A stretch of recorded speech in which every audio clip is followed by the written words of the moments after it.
আরাধনা খোদা ছেড়ে হলে তুমি দিশেহারা। আরাধনা খোদার ছেড়ে হলে তুমি দিশেহারা। গন্ড বোকা ভাগ্যহারা পাওনা খুঁজে কাজের ধারা। একবার সুখ নিজেরার পরশ ভুলে কান্নাকাটির রোল তোলো। এ দেশে ছেড়ে সে দেশে যেতে কি নিয়েছ তাই বলো, কি নিয়েছ তাই বলো। ধর্ম ভেঙে মর্ম পীড়াই ভুগবে তুমি মনে রেখো। আসছে মরণ করতে সবার পিছন ফিরে ওই দেখো, পিছন ফিরে ওই দেখো। শখের বাজার শান্তি এনে দিন ফুরায় রাত এলো। এ দেশে ছেড়ে সে দেশে যেতে কি নিয়েছ তাই বলো, কি নিয়েছ তাই বলো। সৃষ্টিকে নয় স্রষ্টাকে দাও হৃদয়ে উচ্চাসন। সুখ লুটাবে পায়ের তলে লোভে সিংহাসন, তুমি লোভে সিংহাসন। স্বর্গের চাবি ধরিয়ে তোমায়, স্বর্গের চাবি ধরিয়ে তোমায় বলবে খোদা ঘর খোলো। এ দেশে ছেড়ে সে দেশে যেতে কি নিয়েছ তাই বলো, কি নিয়েছ তাই বলো। কামনার ওই পিছনে ছুটে জীবন তোমার শেষ হলো।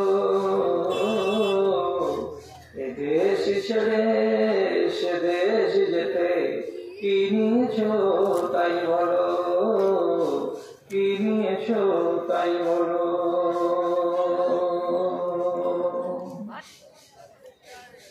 মাননীয় সভাপতি সাহেব, সমবেত এই গ্রাম তথা পার্শ্ববর্তী অন্যান্য গ্রাম থেকে দিনের দরদকে সাথে নিয়ে ইমানি জজবাকে বুকে নিয়ে উপস্থিত ধনী গরিব শিক্ষিত অশিক্ষিত ছোট এবং বড় সকল শ্রেণীর আমার প্রাণের ভাই এবং বন্ধুগণ তথা পুরুষ মজলিস থেকে আলাদা আড়ালে স্ক্রিনের সামনে বসে থাকা আমার স্নেহের মা ও বোনেরা, আল্লাহ রাব্বুল আলামিনের শুকরগুজারি করছি এবং তার সংক্ষিপ্ত স্তুতি বাঁধ গাইছি যে মহান আল্লাহ তাআলা অনেক দিন পর আবার আপনাদের এই গ্রামে এসে আপনাদের মুখোমুখি হয়ে দু চারটি কথা শোনা এবং দু চারটি কথা শোনাবার আল্লাহ তাআলা তৌফিক দিয়েছেন, সুযোগ দিয়েছেন। তার জন্য আল্লাহ তাআলার বারগাহে আমরা উভয় পক্ষ একটুখানি শুকরগুজারি করি, যদি একবার বলে নিতে পারি মুহাব্বতের সাথে আলহামদুলিল্লাহ। তারপরে তার আখেরি রাসূল রাহমাতুল আলামিন বিপ্লবী জননেতা জনাবে মুহাম্মদুর রাসূলুল্লাহ সাল্লাল্লাহু আলাইহি ওয়াসাল্লামের উপর শত সহস্র দরুদ ও সালাম বর্ষিত হোক। আল্লাহুম্মা সাল্লি আলাইহি আল্লাহুম্মা বারিক আলাইহি। বিরাদারান ইসলাম, এই উম্মত যাতে সঠিক পথ থেকে সরে না যায় এবং তারা বিপথে চলে নিজের আগামী জীবনটাকে বরবাদ না করে দেয়, তার জন্য নবী থেকে শুরু করে আজ অবধি উলামায়ে দ্বীন নাগারে চেষ্টা চালিয়ে যাচ্ছেন এবং এই কওমকে কত উপায়ে কত রকম ভাবে বুঝিয়ে সুজিয়ে ঘাড় নেড়ে মুহাব্বতের ভাষা দিয়ে কখনো একটু চোখ রাঙানি দিয়ে শুধু এই চেষ্টাটা করে যাচ্ছেন যে এরা যেন দুনিয়ার মোহে ডুবে না যায় এবং আখিরাতকে ভুলে না যায়। আক্ষেপের কথা আপনারা তো জানেন যে মুসলমান কম যত ওয়াজ শুনে, যত নসিহত শুনে, এত কথা, এত ওয়াজ, এত নসিহত পৃথিবীর কোন জাতি শুনে না এবং শোনাবার ব্যবস্থাও নেই। তারপরেও আমার জাতির অবস্থা খুব করুণ ও অবর্ণনীয়, মুখে আনা যায় না। এমন বরবাদের দিকে দৌড়ে যাচ্ছে আমার জাত, আমার কওম। যেভাবে রাসূলুল্লাহ একবার বলেছিলেন কোরআনের আয়াত পড়ে আরববাসীদেরকে, যে তোমরা জাহান্নামের দিকে পায়ে পায়ে পায়ে পায়ে এগিয়ে চলে আসছো। কুনতুম আলা শাফা হুফরাতিন মিনান নার, একেবারে আগুনের দোরগোড়ায় তোমরা পৌঁছে গেছিলে। আল্লাহ তাআলা দয়া করেছেন, আমি এসেছি নবী হয়ে, সাথে এনেছি কোরআন। এই দুইয়ের প্রচেষ্টায় ওই কওম জাহান্নামের আগুন থেকে নিজেদেরকে বাঁচিয়ে নিয়ে সফল কাম হয়েছে। আমরা তাদের 33তম উত্তরসূরি অথবা 34তম উত্তরসূরি। আমরা আজ আমাদের বাপ দাদাদের ইতিহাসকে ভুলে, ওরা যেমন কোরআন মাজিদকে ধরে এবং রাসূলুল্লাহর হাদিসকে ধরে কামিয়াব হয়েছিলেন এবং কামিয়াব জিন্দেগি গত করে কবরে গেছেন, ঠিক সেই পরিস্থিতি আমাদের কাছে নেই এবং আমরা ওই অবস্থাতে নেই। 52টি জুমার খুতবা চলে গেল পানির তলে। দুটো ঈদের ময়দানে আধা ঘন্টা করে খুতবা চলে গেল রসের তলে। বছরে এই রকমের জালসাগুলো 3টা 4টা করে শ্রবণ করা চলে গেল কোন ময়দানে, কোন পাতালে। এগুলোতে আমাদের কিছুই হচ্ছে না, কিছুই কাজ দিচ্ছে না। মনে রাখবেন, রাসূলুল্লাহ নিজের পরিবারকে নিয়ে সারাটা জীবন ভাবেননি তাদের আখিরাত কেমন হবে। তিনি শুধু ভাবনা করেছেন নিজের উম্মতকে নিয়ে, আমার উম্মতের কি হবে। অথচ সেই নবীর উম্মত আজ ওই নবীর ভালোবাসা এবং মুহাব্বত ও তার সুন্নাতকে বেমালুম ভুলে বসেছি। আমাদের কাউরি জানাও নেই এবং আমরা মুহাব্বতও করি না। বিবি নিয়ে কেন ভাববেন রাসূলুল্লাহ? হযরতে খাদিজা সম্পর্কে সহিহ হাদিস পাওয়া যাচ্ছে, হাযিহি যাওজাতুকা আতাতকা ফাকরা আলাইহা সালাম মিনাল্লাহি ওয়া মিন্নি। হে রাসূল, এই যে আপনার স্ত্রী খাদিজা আসছে, আপনি ওকে, আমি জিবরিল আমার পক্ষ থেকে এবং আল্লাহর পক্ষ থেকে তাকে সালাম জানিয়ে দেন। যে মহিলাকে আরশের মালিক আকাশ থেকে সালাম পাঠাবেন, এই খাদিজা রাদিয়াল্লাহু তাআলা আনহা নবীর স্ত্রী। বিবি নিয়ে আর ভাবতে হবে যে আমার বিবির আগামী জীবন কি হবে, আল্লাহ কি হবে, আল্লাহ ভাবেন না। হযরতে আয়েশা সম্পর্কে আল্লাহ রাব্বুল আলামিন নিজের নবী, আমাদের নবীকে পরিষ্কার করে বলে দিয়েছেন হযরত জিবরিলের দ্বারাই। কি বলে দিয়েছেন? হাযিহি যাওজাতুকা ফিদ দুনিয়া ওয়াল আখিরাহ। এই যে আয়েশা আবু বকরের মেয়ে, এটা আপনার স্ত্রী হবে আপনার ইহলৌকিক জীবনে এবং এটা স্ত্রী হবে পরলৌকিক জীবনে। তাহলে বিবির কি হবে, বিবিদের কি হবে, এইগুলি নিয়ে রাসূলুল্লাহ ভাবনা ছিল না। বেটি ফাতেমা কি হবে, আগেই আল্লাহ তাআলা বলে দিয়েছেন সাইয়্যিদাতুন নিসাই আহলিল জান্নাতে, জান্নাতি মহিলাদের নেত্রী হবেন আপনার মেয়ে ফাতেমা। তাহলে বেটি নিয়ে ভাবনা কিসে? দুটো নাতি হাসান আর হোসেন, তাদের সম্বন্ধে আল্লাহ রাব্বুল আলামিন জানিয়েছেন আমার নবীকে। তিনিও বলে দিয়েছেন তাদের ব্যাপারে যে এই দুইজন হবে যুবকদের, তরুণ তুর্কি সমস্ত জান্নাতি নওজওয়ানদের নেতা। কে? হাসান এবং হোসেন রাদিয়াল্লাহু তাআলা আনহুমা। ভাবনাটা কার? হযরত আলী রাদিয়াল্লাহু তাআলা আনহু তিনি হচ্ছেন জামাই বাবু।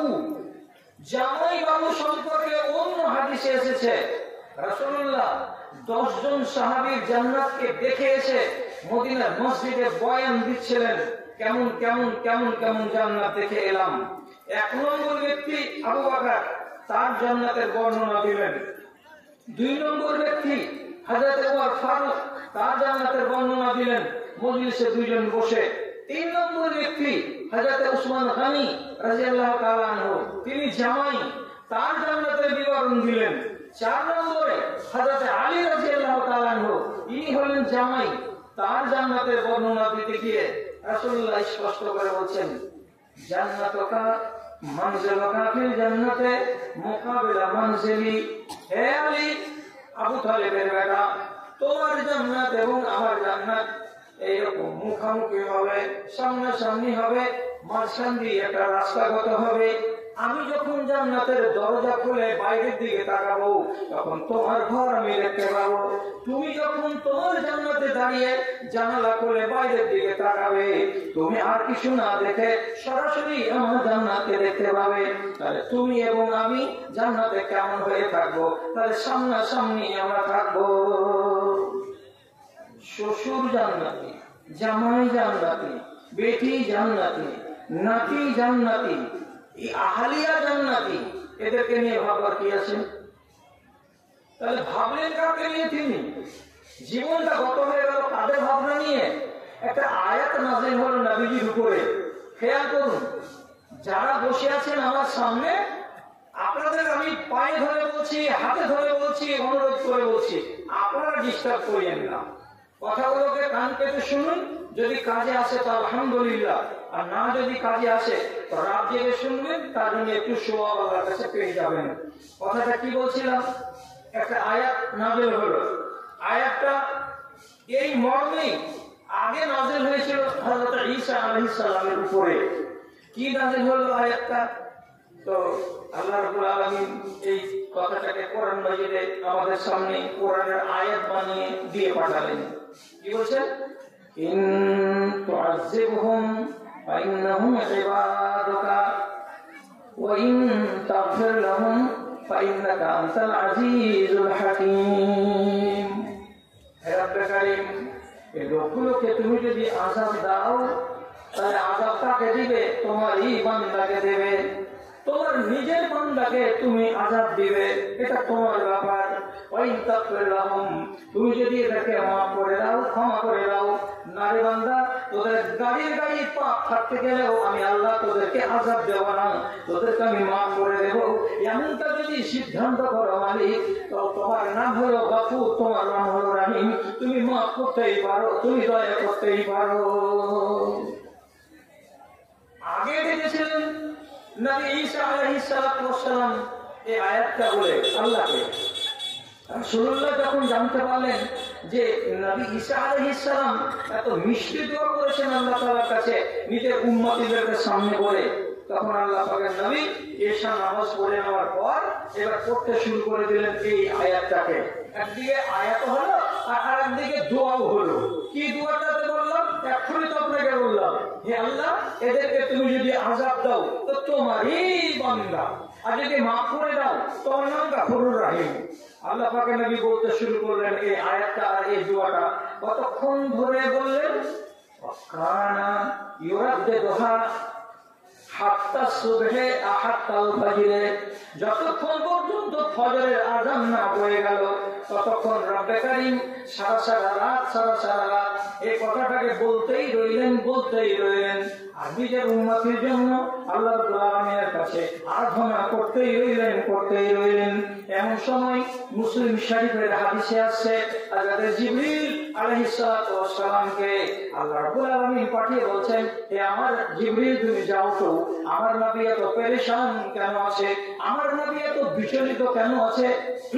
আমার নবী আজকে সারা রাত মসজিদের উত্তর থেকে দক্ষিণ থেকে উত্তর শুধু পায়চারি করছে কেন? স্ত্রীর কারণ হন না, জেনে আসো তো ব্যাপারটা। যখন জিবরিল আমিন আসলেন, আসার পরে জানলেন নবীজি একটাই কথা বলছেন, নবীজি উম্মতকে নিয়ে একটাই ভাবনা ভাবছেন, নবীজি নিজের উম্মতের কি হবে কি হবে কি হবে, এই নিয়ে ভাবনা করে চলেছেন। অবস্থাটাকে পর্যবেক্ষণ করলেন, কে তো জিবরিল আমিন। তারপরে চলে গেলেন আল্লাহ রাব্বুল আলামিনের কাছে। আল্লাহ গিয়ে বললেন, পরওয়ারদিগার, তোমার নবী বিচলিত আছে কার জন্য? নিজের উম্মতের জন্য। আমার উম্মতিদের কি হবে আল্লাহ? আমার উম্মতিরা মত পাবে কিনা আল্লাহ? আমার উম্মতিদের দুর্গতি হবে নাকি আল্লাহ? এই নিয়ে 7 মাস ভেবেই যাচ্ছেন।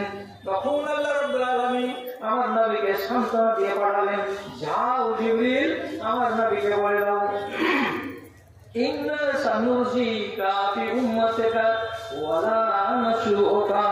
হে নবী, আপনাকে আপনার উম্মতের ব্যাপারে সন্তুষ্ট করে দেব, আপনার উম্মতের ব্যাপারে আপনার মন ভরে দেব, আপনাকে আপনার উম্মতের ব্যাপারে আমি দুঃখিত করবো না, নারাজ করবো না। আপনি চিন্তিত হবেন না। আপনার উম্মতের ব্যাপারে আপনাকে আমি সন্তুষ্ট করব। এবার কথাটা হলো যে নবী সারা রাত জেগে নিজের পরিবারের জন্য কি বলছেন না, সার্বিকভাবে যেটা কথা ওনার মুখে বেরিয়ে আসছে, আমার জন্য, আপনার জন্য, পৃথিবীর মাটিতে যতগুলো উম্মত আছে তাদের জন্য, তাহলে সেই নবী আমার কাছে কতটুকু কি পাই একবার আন্দাজ করুন তো। আমি তাকে কি দিব একবার ভেবে দেখুন তো। এই কথাটাই আপনাকে ভাববার জন্য আমি আয়াতটা করলাম। যিনি এত কাঁদতে পারছেন উম্মতের জন্য, তিনি কি এই সোজা আঙুলটাকে একবার এরকম করে দিতে পারবেন না? কি ভাবছেন আপনারা? আমি তোমার জন্য রাতারাত কাঁদলাম, তুমি আমার জন্য একটুখানি মহাব্বত দেখাবে না, যে আমার সুন্নাতকে তুমি বাঁচিয়ে রাখবে, তুমি আমার কথাগুলোকে মানবে, তুমি আমার কথাগুলোকে শুনবে। যদি আপনি এটা করে দিতে না পারেন, তাহলে যে আঙুলটা সোজা ছিল সে আঙুলটা বাঁকা হতে কি দেরি লাগবে না? আপনি যদি একতরফা ভাবে রাসূলুল্লাহ ভালোবাসার দিকে তাকিয়ে থাকেন, আর আপনি নিজে রাসূলুল্লাহকে 1 পয়সা ভালোবাসা দিতে রাজি না হন, আল্লাহ পাকের নবী বলছেন, আমি উল্টো কিছু ভাবনাও ভাবতে পারি এবং ভাববো। কি ভাববো? কোরআন মাজিদে রব্বুল আলামিন বলেছেন, এই উম্মতিদের কিছু বদতামিজ, এই উম্মতের কিছু অসভ্য, এই উম্মতের কিছু বদকিরদার এমন একগুলো মানুষ আছে, এদের সম্পর্কে কিয়ামতের দিন আল্লাহ রাব্বুল আলামিনের নবী স্পষ্ট আল্লাহ তাআলার সামনে অবজেকশন করে দেবেন, নালিশ পেশ করে দেবেন। কি নালিশ পেশ করবেন? ইয়া রাব্বে ইন্না কওমি ইত্তাখাযু হাযাল কুরআনা মাহজুরা। আমি বলছি না, আল্লাহ রাব্বুল আলামিন বলেন, নবীজি পরিষ্কার কিয়ামতের দিন রব্বুল আলামিনের সামনে বলবেন, হে পরওয়ারদিগার, এর সামনে যে লোকটা আছে আমার এদিকে, এই লোকগুলো কিন্তু ভালো মানুষের বাচ্চা নয়, এরা আমার জাত, এরা আমার কওম, এরা আমার সম্প্রদায়, কিন্তু আমি মরে যাওয়ার পরে এরা কোরআন মাজিদকে ছেড়ে বসেছিল, কোরআন মাজিদের সঙ্গে এদের কোনো লিঙ্ক ছিল না, কোরআন মাজিদকে এরা শ্রদ্ধার সঙ্গে মানতে পারেনি, আমার আদর্শকে, আমার নীতিকে এরা পাত্তা দেয়নি, এরা জীবনটাকে গত করেছিল কেমন করে, মনে যাচ্ছিল তেমন করে। অতএব কোরআনের সঙ্গে যাদের সম্পর্ক ছিল না, আমার সুন্নাতের সঙ্গে যাদের সম্পর্ক ছিল না, তাদের সঙ্গে আমারও আজকে কোনো সম্পর্ক নাই। গেল, ডুবলো, তরি বরবাদ হয়ে যাবেন কিয়ামতের দিন। এখন এই কথাটা কেন বলবেন? যে এরা কোরআন মাজিদকে ছেড়ে বসেছিল, তো কোরআনকে ছেড়ে বসলো, আপনি কি দিয়ে এই কথাটাকে বুঝাবো? কোরআনে কি কি আছে আর কোরআনে কি কি নাই, এই কথা যদি জানতে যান, এই কথাগুলোকে 5 মিনিট পরে আপনার সামনে ব্যক্ত করব। তার আগে আপনাকে একটা কথা শুধু বলে দিচ্ছি। কি বলে দিচ্ছি? খেয়াল করবেন কথার দিকে। আমি এই বুড়ো বয়সে আপনার সামনে খালি চটকদারি কথা বলে আর এত বড় বড় লম্বা লম্বা গাজাল 10 মিনিট করে শুনিয়ে আপনার মূল্যবান সময়টাকে বরবাদ করবো না। যে কথাগুলো বলছি, একজন যোগ্য আলেম দ্বীন, ইনি আমার খাস লোক, ইনি আমার খুব কাছের মানুষ এবং ইনি আমার পরম বন্ধু মানুষ। একজন শাইখুল হাদিস আছেন, তাকে হাজির নাজির রেখে আমি আমানত সহকারে আপনার সামনে বলছি। তা কি বলছি? রাসূল কারীম সাল্লাল্লাহু আলাইহি ওয়াসাল্লাম একজন সাহাবীদের সামনে কথা বলতে বলতে বলছেন, কথাটাকে একটু ওজন করিয়েন দয়া করে আল্লাহর রাস্তে।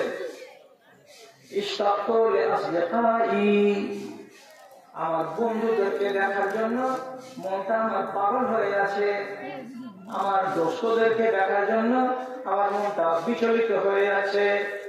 রাসূলুল্লাহ বলছেন, আমার বন্ধুদেরকে দেখার জন্য মনটা আমার উদাসীন হয়ে আছে, কবে দেখতে পাবো, কবে দেখতে পাবো। সাহাবায়ে কেরাম যারা মওজুদ ছিলেন তারা বলছেন, আওয়াল্লাসনা আজদাকা ইয়া রাসূলুল্লাহ, হে আল্লাহ পাকের নবী, আমরা কি আপনার বন্ধু নই? আমরা কি আপনার দোস্ত নই? আপনার কি আমরা সাথী নই? আপনি কাদেরকে দেখার জন্য পাগল আছেন? রাসূলুল্লাহ বলছেন, তোমরা আমার সাহাবী, তোমরা আমার সাথী, তোমরা আমার বন্ধু নও। আমি আমার বন্ধুদেরকে দেখার জন্য একটু বিচলিত হয়ে আছি, কবে যে তাদের সাথে দেখা পাবো, কবে যে দেখতে পাবো এই বন্ধুদেরকে আমি। তাহলে রাসূল কি বলছেন? বন্ধুদেরকে দেখার জন্য আমি বিচলিত আছি। অন্য শব্দ ব্যবহার করেননি, বন্ধু বলেছেন। এবার আপনাকে আগে যায় বলি, যখন সাহাবায়ে কেরাম জিজ্ঞেস করে বললেন যে আমরা কি বন্ধু নই, তো রাসূলুল্লাহ বলছেন, তোমরা আমার সাথী, তোমরা আমার সাহাবী, তোমরা আমার বন্ধু নও, তোমাদেরকে আমি বন্ধু বলছি না। তাহলে কে আপনার বন্ধু?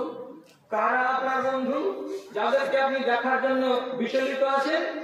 তো রাসূলুল্লাহ বলছেন, হুমুল্লাযীনা আমানু বি ওয়া লাম ইয়ারাউনি, ওই লোকগুলোকে দেখার জন্য ব্যাকুল হয়ে আছি, ওই লোকগুলোকে আমি বন্ধু বলে রাখছি, যে লোকগুলো আমাকে দুই চোখ দিয়ে দেখেনি, আমার নামটা কেবল শুনেছে, আমার আদর্শগুলো সুন্নাতগুলো কিতাবের ভেতরে লিপিবদ্ধ আছে।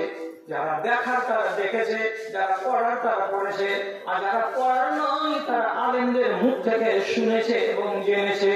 আর জানার পরে আমার উপরে বিশ্বাস করেছে, আমাকে ভালোবেসে ফেলেছে, ওই লোকগুলো হলো আমার বন্ধু। তাদেরকে দেখার জন্য আমার মনটা বিচলিত হয়ে আছে। এবার কথা বলুন, কথা বলুন, আওয়াজ করুন। ত্রিপুরা গায়ের পূর্ব পাড়া বা খাড়ক গায়ের লোক, আপনারা নবীজিকে দেখেছেন? দেখেননি? রাসূলুল্লাহ আপনাদেরকে দেখেছেন? দেখেননি? তাহলে রাসূল যে বিচলিত ছিলেন, আমার বন্ধুদেরকে কবে দেখতে পাবো, কবে দেখতে পাবো? কোনগুলো? যারা আমাকে না দেখে আমার আদর্শকে মেনে নিয়েছে, বিশ্বাস করে নিয়েছে, তাকে। তাহলে নবীকে না দেখে আমরা নবীর আদর্শকে মেনে নিয়েছি, সুতরাং আমরা আল্লাহ পাকের নবীর বন্ধু না? হ্যাঁ, আমরা আল্লাহ রাসূলের বন্ধু। আচ্ছা, এইবার এক জায়গাতে যদি দুটা বন্ধু খড় হয়, একটা বন্ধুর চেহারাতে এত বড় বড় সুন্নতি দাড়ি, আর একটা বন্ধুর চেহারাতে ছিলা, দুই বন্ধুতে মিল আছে? হ্যাঁ বলুন, মিল আছে? মিলাই এটার সাথে বন্ধু তৈরি করবে, এই বন্ধু চলবে না। মানুষ চিনে শুয়োরে খেচু চিনে, কথা বলে না মানুষ? তাই আমি কেমন, আমার মতো হবে আমার বন্ধু। আপনি কেমন, আপনার মতো হবে আপনার বন্ধু। আপনি যদি একটা পাক্কা নামাজি লোক হন, কোনদিন মদ করার সাথে আপনার বন্ধু তৈরি হতে পারে? জীবনে নয়, একদম ভুল কথা, হবে না, হতেই পারে না কোনদিন। এবার আপনারা বলছি রাসূলুল্লাহ, এবার কল্পনা অঙ্ক, এটা কি বলছি ধরে নিন, রাসূলুল্লাহ আমাদের এই গ্রামে এসে হাজির হয়ে গেলেন আগামীকাল সকাল 8টা-10টার সময়। এবার এতগুলো বন্ধু আছে, রাসূলুল্লাহ এসেছেন, রাসূলুল্লাহর সাথে বন্ধুরা দেখা করতে আসবে। আপনার বুকে পাটা আছে, রাসূলুল্লাহর কাছে আছে, আসসালামু আলাইকুম, কেমন আছেন, ভালো আছেন তো? বন্ধুর সামনে আগে খাড়া হবেন যে হ্যাঁ আমি আপনার বন্ধু। আপনি নিজেকে আল্লাহ রাসূলের বন্ধু বলে তার সামনে দাঁড়াতে পারবেন, এই বুকে পাটা আছে তো? হ্যাঁ আছে। আচ্ছা তো আগে চেহারার দিকে তাকান, 1 নম্বরে ফেল। তারপরে আবার বলছি, রাসূলুল্লাহর সুন্নাতটা আপনি ভালোবেসেছেন, সহিহ হাদিসে লেখা আছে আশরু মিনাস সুন্নাতে, 10টি জিনিস হলো আমার সুন্নাত, এটি হলো আমার নেশার। কি কি নেশার? রাসূলুল্লাহ বলছেন, একটা হলো আল মাযমাযাত, গলায় পানি দিয়ে গার্গল করা ওযুর টাইমে, নাকে পানি দিয়ে নাক ছেড়ে দেওয়া ওযুর টাইমে, দাড়িগুলোকে বড় করে দেওয়া, মুখগুলোকে ছোট করে দেওয়া, নাক ফুলিয়ে দিয়ে বগলের চুলগুলোকে উপড়ে ফেলে দেওয়া, তাকলিমুল আসফারে নখগুলোকে কেটে ছোট করে দেওয়া, হালাকুল আনাতে যৌনাঙ্গের চুলকে 40 দিনের আগে আগে কেটে পরিষ্কার করা, বেটা ছেলে যদি জন্মগ্রহণ করে তাহলে তার খাতনা করে দেওয়া। রাসূল কারীম সহিহ হাদিসে বলছেন এইগুলো এইগুলো এইগুলো এইগুলো হলো আমার সুন্নাত। যারা এগুলোকে ভালোবাসে তারা আমার বন্ধু হবে, আর যারা এগুলোকে ভালোবাসে না তারা আমার বন্ধু হবে না। আপনি কিসের বন্ধু? যদি কাপড় উঠিয়ে দেখি তো সবারই মুসলমান যেটা ওরা, আমাদের লিঙ্গচ্ছেদ করা আছে, খাতনা দেওয়া আছে, তাহলে খাতনার দিক দিয়ে রাসূলুল্লাহর হাদিস মানা বন্ধু আমরা। এর উপর উঠেন, ফজরের একটু কটা লোক গলায় পানি দিয়ে গার্গল করে, একটু হ্যাঁ বলে, ফজরের বেলায় ওযু করার টাইমে নাকে পানি দিয়ে নাককে ঝেড়ে কটা লোক দেয়। কটা মানুষ আজকে যাওয়া নাই দাড়ি রাখতে ভালোবেসেছে, কয়টা মানুষ আজকের দিনে নিয়ম মেনে বগলের চুলকে উপরে ফেলে, কটা মানুষ হিসাব রেখে 40 দিনের আগে আগে নিজের যৌনাঙ্গের চুলগুলোকে কেটে পরিষ্কার করে। আমি একটা উদাহরণ বললাম আপনার সামনে, একটা উদাহরণ। যখন দেখা যাবে কোরআন মাজিদ কেউ এরা ছেড়ে দেয়নি, মাফ দেয়নি, সাথে আগে বললেন না ইত্তাখাযু হাযাল কোরআন মাহজুরা, এরা আল্লাহ তাআলার এই কিতাব কোরআন মাজিদকে ছেড়ে বসেছিল। কি দেখে জানতে পারলেন? তো কোরআন মাজিদ যেটা বলেছে সেটা আপনি কি করে দিতে পেরেছেন? আপনাকে এবার গুনে গুনে দেখাচ্ছি। কোরআন আপনাকে ছাড়তে বলেছিল, কি কি ছাড়তে বলেছিল?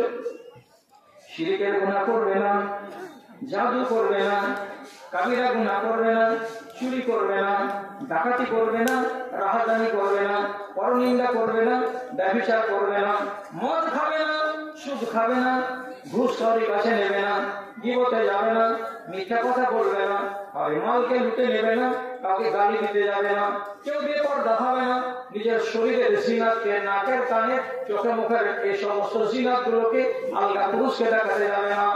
এতগুলো না না না না না না না না করে রব্বে কারীম কোরআন মাজিদে এক এক করে বিধান দিয়েছেন, এক এক করে বিধান দিয়েছেন। এগুলো হচ্ছে আল্লাহ কোরআনের বিধান। এবার যদি জিজ্ঞেস করা হয়, হে আল্লাহ পাকের রাসূল, কিসের জন্য আপনি বললেন ইত্তাখাযু হাযাল কোরআন মাহজুরা?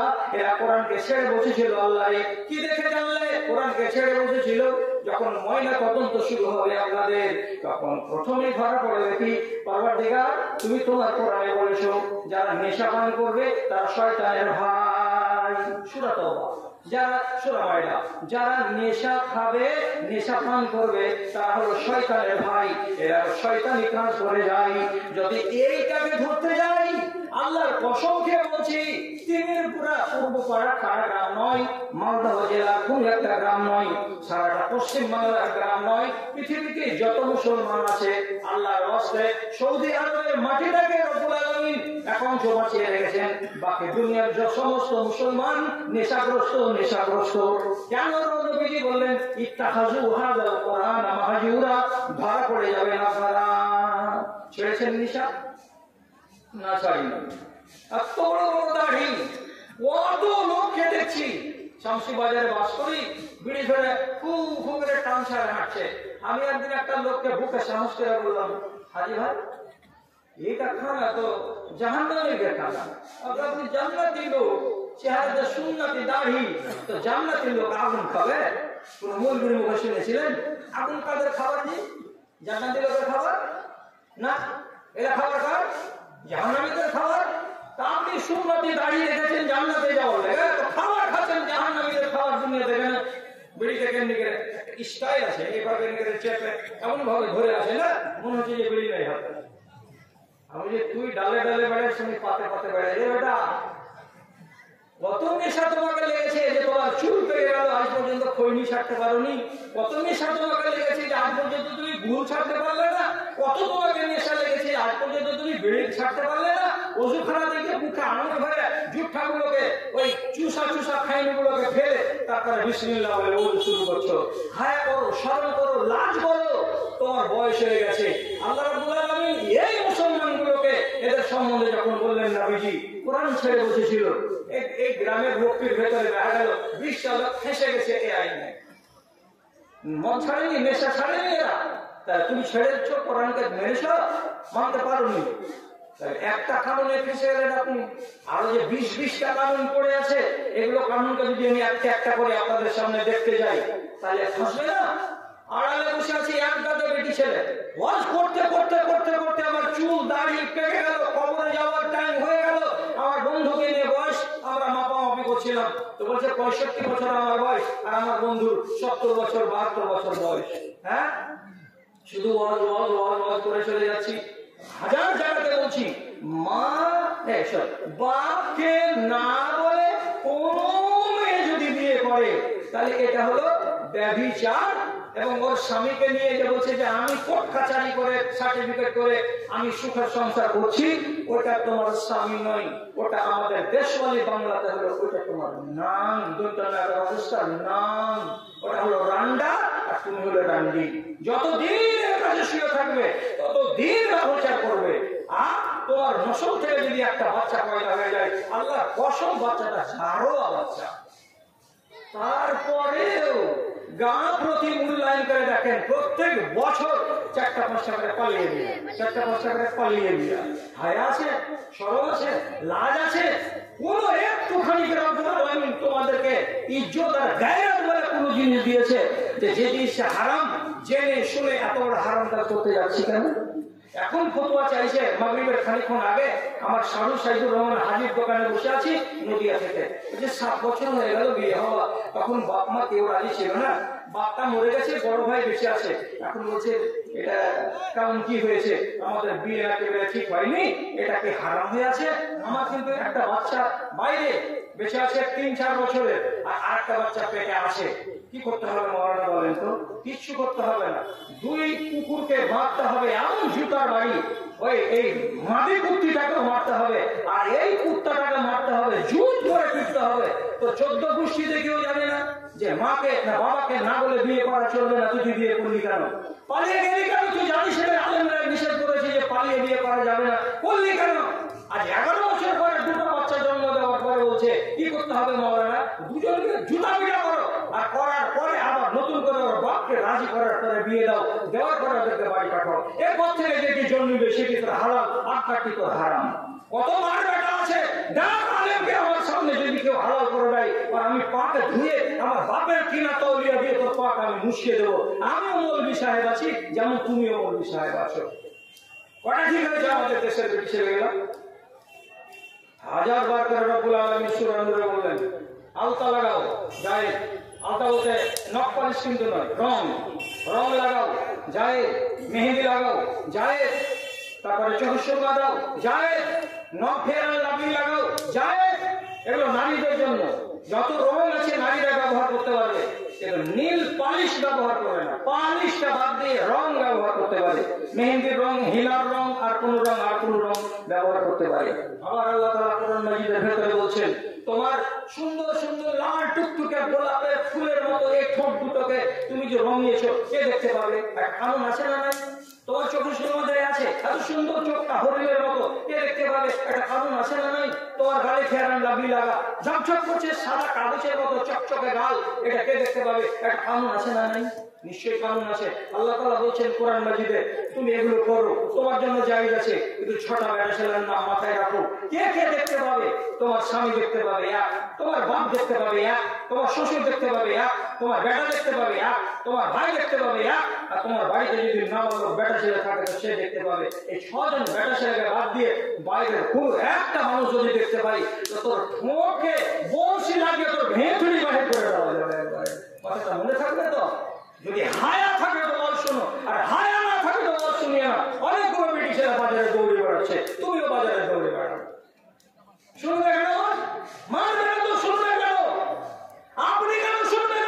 যদি মানবেন না তো শুনবেন কেন? মানুষ ওয়াজ কেন শুনে? মানার জন্য শুনে, জানার জন্য শুনে। তো শুধু জানবে আর মানবে না? জানার নাম ইমান নয়, মানার নাম ইমান। আপনি জানবেন, জানার পরে মানবেন, তাহলে আপনি হবেন ইমানদার। আর শুধু জেনে জেনে রেখে দিলেন আর আপনি বলবেন আমি বড় ইমানদার। রবীন্দ্রনাথের চাইতে জ্ঞান আপনার কি বলে আপনার থেকে 20 গুণ জ্ঞান ছিল না? স্বামী বিবেকানন্দের আপনার থেকে 20 গুণ জ্ঞান বেশি নেই? ও তো জানে কিন্তু তো মানে না। আর মানে না বলেই ও বাদ দিন, মানে না বলে তো ও আমার দিন থেকে খারিজ। আপনি মানবেন বলে আপনি মুসলমান, আর আপনি মানবেন না তখন আপনার ইসলাম কোথায় গেল? দাদা আমার খেয়াল করবেন কথার দিকে।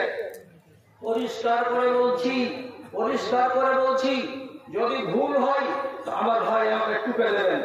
আপনার নামে যতগুলো রাসূলুল্লাহ মুহাব্বত দেখিয়েছেন তত মুহাব্বতের সাথে সাথে আল্লাহ রাব্বুল আলামিন আপনার জন্য মোটা মোটা বাঁশ কেটেও রেখেছেন। দেখেছেন বাঁশগুলো দেখেন। এবার আমার দিকে তাকান আর আমার কথার দিকে খেয়াল করেন আমি কি বলতে চাইছি। রব্বুল আলামিন বলছেন কুলিল হাক্কু মির রাব্বিকুম ফামান শাআ ফালিউমিন ওয়ামান শাআ ফালিয়াকফুর। ও মানুষেরা, হক যে জিনিসটার নাম সেটা আল্লাহর পক্ষ থেকে তোমাদের কাছে পৌঁছে দেওয়া হয়েছে এবং সেই জিনিসগুলোকে একটা একটা একটা একটা করে আমার নবী তোমাদেরকে বুঝিয়ে দিয়েছেন। তারপরে নবীজি গত হওয়ার পর এই দলের এই উম্মতের যারা আলেম তোমাদেরকে একটা একটা করে বুঝিয়ে দিয়েছেন। তাহলে হক তোমাদের কাছে চলে এসেছে, তোমরা জেনে নিয়েছো। এবার আল্লাহ তাআলা বলছেন, দেখেন কথা সাংঘাতিক কথা দিয়ে বলছেন ফামান শাআ ফালিউমিন। এবার তোমাদের যার যার মনে লাগবে তোমরা তার মনে এটাকে ভালোবাসার জায়গা দাও, মেনে নাও, তাহলে মুমিন হয়ে যাবে। আর যার যার মন চাইবে না এটাকে অস্বীকার করো, তুমি কাফের হয়ে যাবে। ফামান শাআ ফালিউমিন ওয়ামান শাআ ফালিয়াকফুর। যদি না মানো তোমার ইচ্ছা, মানো যদি তো তোমার ইচ্ছা, মানো তো তোমার কল্যাণ হবে আর না মানো তো তোমার অকল্যাণ হবে। তারপরে রব্বুল আলামিন বলছেন কেউ যদি বলে আমার ইচ্ছা আমি মানবো না, আমার মন আমি এগুলোকে গ্রহণ করবো না, যদি গ্রহণ না করো তোমার নাম হবে জালিম। জালিম মানে কি? নিজের নফসের উপরে অন্যায়কারী, নিজের নফসের সাথে অবিচারকারী। আমি আমার নফসের উপরে জুলুম করলাম, আমার নাম হলো জালিম। তারপরে রব্বুল আলামিন বলছেন ইন্না আ'তাদনা লিয-যালিমিনা নারা। আমি জালিমদের জন্য আগুন তৈরি করে রেখেছি, আগুন তৈরি করে রাখা আছে। যারা যারা জালিম হবে তারাকে ওই জাহান্নামের ভেতরে যেতে হবে। জালিম কাকে বলে? জালিম। এই স্পষ্ট বিধিবিধানকে যারা অগ্রাহ্য করে তারা জালিম। যদি জালিম কথাটা মানতে বা বুঝতে আপনার অসুবিধা লাগে তাহলে সোজা বাংলাতে বলছি, আল্লাহর কোন একটা আইনকে জানার পরে উল্লঙ্ঘন করা ওই ব্যক্তিকে বলা হয় জালিম। ওই লোকটার নাম হলো জালিম। আর যে ব্যক্তি জালিম হবে তার জন্য আল্লাহ কি বললেন? আগুন তৈরি করে রাখা আছে। এইবার বুঝতে এখনো কিছু মানুষের হয়তো অসুবিধা আছে। আপনাকে একটা দোয়া বলছি, চট করে ছোট্ট করে হাত গলা চাড়িয়েন তো। কটা লোকের জানা আছে রব্বানা যালামনা আনফুসানা ওয়া ইল্লাম তাগফির লানা ওয়া তারহামনা লানাকুনান্না মিনাল খাসিরিন। বেশি বেশি লোকেরই জানা আছে, বেশি বেশি লোকেরই জানা আছে। 3 জন লোক বলুন এই দোয়াটা প্রথম কার মুখ থেকে বেরিয়েছিল? আদম আলাইহিস সালাম। প্রথম এই দোয়াটা বেরিয়েছিল আমাদের বাপ আদম আলাইহিস সালামের মুখ থেকে। তো এই আরবিটা আপনারা সাদা মাটা মানুষ আরবি বুঝেন না, কিন্তু শব্দটার দিকে তাকান। একটা শব্দ এরকম এসেছে গোড়া থেকে, রব্বানা জালামনা। হে আমাদের রব, আমরা দুজন মিয়া এবং বিবি জুলুম করেছি আমাদের নফসের উপরে, আমরা দুজন হলাম জালিম। আরে একটা নবী নিজেকে বলছে আর নিজের বিবিকে বলছে যে আমরা দুজন জালিম, আমরা জুলুম করেছি। তো কি জুলুম করেছিলেন ওনারা? কতটা ক্ষতি করে দিয়েছিলেন আল্লাহ রাব্বুল আলামিনের যে নিজেদেরকে ওনারা জালিম বলছেন। আপনাকে বুঝাবার জন্য কথাটা বলছি, তাছাড়া জানা কথা আপনাকে আমি বলার চেষ্টা করি না। ওনাকে কি বলা হয়েছিল আল্লাহ তাআলার পক্ষ থেকে? যে সারা জান্নাত ঘুরে বেড়াও, মিনহা হায়সু শি'তুমা ওয়ালা তাকরাবা রাগাদান হায়সু শি'তুমা ওয়ালা তাকরাবা শাজারাতা ফাতাকুনা মিনাজ জালিমিন। জান্নাতের এই প্রান্ত থেকে ওই প্রান্ত একদম যেখানে ইচ্ছে সেখানে ঘুরো আর ঘুরো আর ঘুরো আর খেয়ে বেড়াও আর আনন্দ করে বেড়াও মিয়া আর বিবি। কিন্তু গাছের গোড়ায় যেও না, যেও না। এটা আদেশ না নিষেধ? নিষেধ।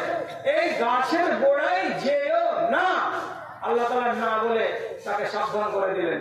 15টা দিন গত হলো না, জান্নাতের গাছটা তলাতে মিয়া বিবি দুজন ঘুরতে ঘুরতে চলে গেলেন। তফসীরের সূত্র থেকে বলছি, হযরতে হাওয়া প্রথম একটা ফলকে পাড়লেন, পাড়ার পরে এমনি করে ফেড়ে দেখলেন, ফেড়ে দেখার পর কত লাল ভিপিজি নাকে লাগিয়ে দেখলেন, সুন্দর সুন্দর সেন্ট, খাট্টা মিঠা সেন্ট। তখন মা হাওয়া এমনি করে জিভেতে লাগিয়ে দেখলেন সবটা কেমন আছে, টক মিঠা আছে না শুধু মিঠা মিঠা আছে। দেওয়ার পরে নিজের স্বামীকে বলছেন মুখে দিয়ে দেখো সবটা কেমন আছে। তো সূরা আরাফে আল্লাহ তাআলা স্পষ্ট করে দিয়েছেন, যখন তারা দুজন ওই জান্নাতের যে ফলটাকে নিষিদ্ধ করা হয়েছিল তার তলায় গিয়ে ফলকে পেড়ে দিয়ে জিভে লাগিয়ে টেস্ট করে দেখলো, আল্লাহ রাব্বুল আলামিনের নিষেধকে উল্লঙ্ঘন করা হলো।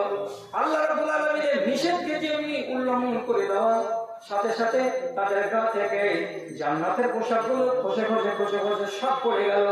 এবং পূর্ণাঙ্গ দুজন মানুষ 60 গজ হাত লম্বা, কত লম্বা? 60 গজ হাত লম্বা, 60 গজ হাত লম্বা। আন্দাজ করে বলুন তো কতটা লম্বা ছিলেন আমাদের বাপ আর কতটা লম্বা ছিলেন আমাদের মা হাওয়া। কতটি পাঞ্জাবি লেগেছিল, কয় মিটার কাপড় আদমের গায়ে, কয় মিটার পাঞ্জাবিতে কাপড় লেগেছিল আদমের গায়ে। আদমের গেঞ্জিটা কত লম্বা, কত চওড়া, কত বড় ছিল আন্দাজ করুন। 60 গজ হাত লম্বা একটা মানুষের গায়ে এত লম্বা চওড়া কাপড় ছিল। সব মিনিটের ভেতরে খসে জমিনে পড়ে গেল। মা হাওয়ার গায়ে যতগুলো কাপড় ছিল সব খসে জমিনে পড়ে গেল। এরা দুজন উলঙ্গ হয়ে গেল। যেমন মায়ের পেট থেকে জন্ম পাওয়া সন্তানের গায়ে 1 ইঞ্চি কাপড় থাকে না, এরকম এরা পূর্ণাঙ্গ দুইজন মানুষ উলঙ্গ হয়ে গেল। ইজ্জত বাঁচাবার জন্য আল্লাহ কোরআনে বলছেন যে তফেকা ইয়াসফান আলাইহিমা মিন ওয়ারাকিল জান্নাতে, জান্নাতের গাছে বড় বড় সেগুনের পাত হয় না, এরকম বড় বড় পাতাগুলোকে পেড়ে একটাকে আরেকটার সঙ্গে সেলাই করে দিয়ে আম্মা হাওয়া নিজের সকল ঢেকেছে। আর হযরত আদম আলাইহিস সালাম উনিও 2-3টা পাতাকে পেড়ে নিয়ে আবার একটাকে আরেকটার সঙ্গে একটু করে গুঁজে দিয়ে শাল পাতা জোড়া দেওয়া করে দিয়ে উনিও আবার ওই আন্ডার প্যানের মতো করে পেনে পিড়ে পরে দুজন জঙ্গলি ইনসান দাঁড়িয়ে আছে। আল্লাহ তাআলা কাছে বলছেন কি ব্যাপার কেমন করে কাপড় পরে, কি হলো কাপড় তোমাদের দুজনে? জিজ্ঞেস করছে, তোমাদের মা করিনি আমি, এ গাছের তলা আসতে হবে না? বলেছিলাম কি বলিনি? আল্লাহ স্মরণ করেছে, বলেছিলাম কি বলিনি? এই গাছের তলাতে আসতে হবে না, আসবে না। আমি যে তোমাদেরকে স্মরণ করে রেখেছিলাম, নিষেধ করে রেখেছিলাম, আমার নিষেধটা তোমরা মানোনি না, না মানার কারণে তোমাদের এই দুর্গতিটা হয়েছে। আর এটাও কথা বুঝে নিলেন আদম আর হাওয়া যে আল্লাহর একটা নিষেধকে বুড়ো আঙুল দেখিয়েছিলাম বলে আমাদের দুর্গতিটা এটাই হয়েছে। তাহলে আল্লাহর নিষেধকে না মানতে গেলে একটা মানুষ কি হয়ে যাবে? জালিম হয়ে যাবে। আর যেমনি জালিম হওয়া, আল্লাহ তাআলার কাছে দোয়া করতে লাগলেন, কি বলে? রব্বানা জালামনা আনফুসানা, হে আল্লাহ আমরা আমাদের নফসের উপরে জুলুম করেছি, আল্লাহ তুমি যদি মাফ না দাও তো বরবাদ হয়ে যাব। তাহলে আল্লাহর নিষেধকে যদি কোনো মানুষ অগ্রাহ্য করে তাহলে ওই মানুষটাকে জালেম বলা যায়। আপনি নির্জনে বসে একদম একাকী নিরিবিলিতে বসে আবার নিজের মূল্যায়ন করবেন তো আল্লাহ আপনাকে কতটি জিনিস নিষেধ করেছেন আর কতটি নিষেধের ভেতরে আপনি করে বসে আছেন। আল্লাহ তাআলা বলেছেন কি যে বেটাদের নামে জমি করে দাও আর বেটিগুলোকে বাদ দিয়ে দাও, বেটিরা পরের বাড়ি চলে যাবে। আছে কোরআন মাজিদের কোন জায়গাতে? কিসের জন্য? এই এলাকার মুসলমান জাত নতুন করে তোমরা এগুলা ফতোয়া করলে, মরার আগে তোমাকে জমি লিখে দিতে কোন বাপ বললো তোমার? বলো কে বললো তোমাকে তোমার জমি ছেলেদেরকে নামে লিখে দিতে? তোমার কাজ হলো মরে যাওয়া, জমি বন্টন করবে কারা? বেঁচে থাকবে যারা। ওরা যদি না দেয় তো গুনাহগার করা হবে। আর তুমি আগে বেটাদেরকে জমি দিয়ে দিবে আর মেয়েদেরকে বঞ্চিত করে তুমি টিকিট জাহান্নামের হাতে করে পকেটে করে তুমি কবরে যাবে। এটাতে কোনো সন্দেহ কাউরি আছে? যদি বলে হ্যাঁ সন্দেহ আছে, বলেন আব্দুল ওয়াসিরকে সকালবেলায় ফজরের নামাজের পরে বলবেন কি খবর জিনিস সাহেব তুই তো আমি গায়ে বলবি ডাইন বাই করে একটা খস করাইতে পারবে? আল্লাহ কসম খেয়ে বলছি, এটা আল্লাহ নিষেধকে যারা অগ্রাহ্য করে এ হলো জালেম। আর শিখবেন হযরতে ইউনূস আলাইহিস সালাতু ওয়াস সালামকে ইরাকের মাটিতে একটা শহর আছে, শহরটার নাম হলো নাইনাওয়া। শহরটার নাম নাইনাওয়া। এই নাইনাওয়া টাউনের কাছে 1,20,000 মানুষের হিদায়াতের জন্য আল্লাহ রাব্বুল আলামিন পাঠিয়েছিলেন নবী ইউনূস আলাইহিস সালাতু ওয়াস সালামকে। এমন বাঁকা কম ছিল তারা যে রাত আর দিন বুঝানোর পরেও কেউ মানতে রাজি হয় না, মানতে রাজি হয় না, মানতে রাজি হয় না। জানে খেয়াল হয়ে গেল নবী ইউনূসের, তোদের মতো লোকের কাছে কেন থাকবই না, আমি চলে যাব এমন কোন নির্জন জায়গাতে যেখানকার মানুষগুলোকে নরম পাবো এবং তাদের স্বভাব ভালো পাবো, ওদেরকে গিয়ে আমি ওয়াজ করবো, নসিহত করবো, আল্লাহর দ্বীন বুঝাবো বলে শহরকে ছেড়ে দিয়ে রাগ করে চলে গেলেন বাড়ি থেকে বেরিয়ে। কোথায় যাচ্ছিলেন? নদী পার হয়ে। নদীর নাম দাজলা। দাজলা নদীতে চলেছেন, বিশাল চওড়া একটা নদী ইরাকের মাটিতে। সে নদীতে চড়ে 10 মিনিট যাওয়া হয়নি, নৌকা ডুবতে লাগলো। সিস্টেম ছিল সেই যুগের কোনো একটা, লম্বা করার আমার কাছে টাইম নাই। যখন নৌকা ডুবতে লাগলো, নাবিক বললো, কে আছে এমন লোক যে অপরাধ করে এসেছে আমার নৌকায়, আল্লাহর রহস্যের নৌকা থেকে নেমে যাও, নাহলে আমার বাকি 40 জন লোক তোমার কারণে মারা যাবে। নবী ইউনূস বললেন, হতে পারে আমি নাফরমান, আমি হয়তো হতে পারে গুনাহগার। কি গুনাহগার? কি করেছি? তো মালিককে না বলে তোমার নৌকাতে চড়েছি। কাকে না বলে? মালিককে না বলে বাড়ি ছেড়ে দেশান্তর হয়ে যাচ্ছি, এটাই হলো অপরাধ। মালিককে বললাম না কেন? ওকে নামিয়ে দেওয়া হলো নদীতে, পড়ে গেল সমুদ্রে। হুতো বড় একটা মাছ এসে গিলে নিল। মাছের পেটে থাকলো কয়দিন? মাত্র 3 দিন। 3 24 72 ঘন্টা। 72 ঘন্টা চুপচাপ ছিলেন না, একদম সহিহ হাদিসের কথা বলছি।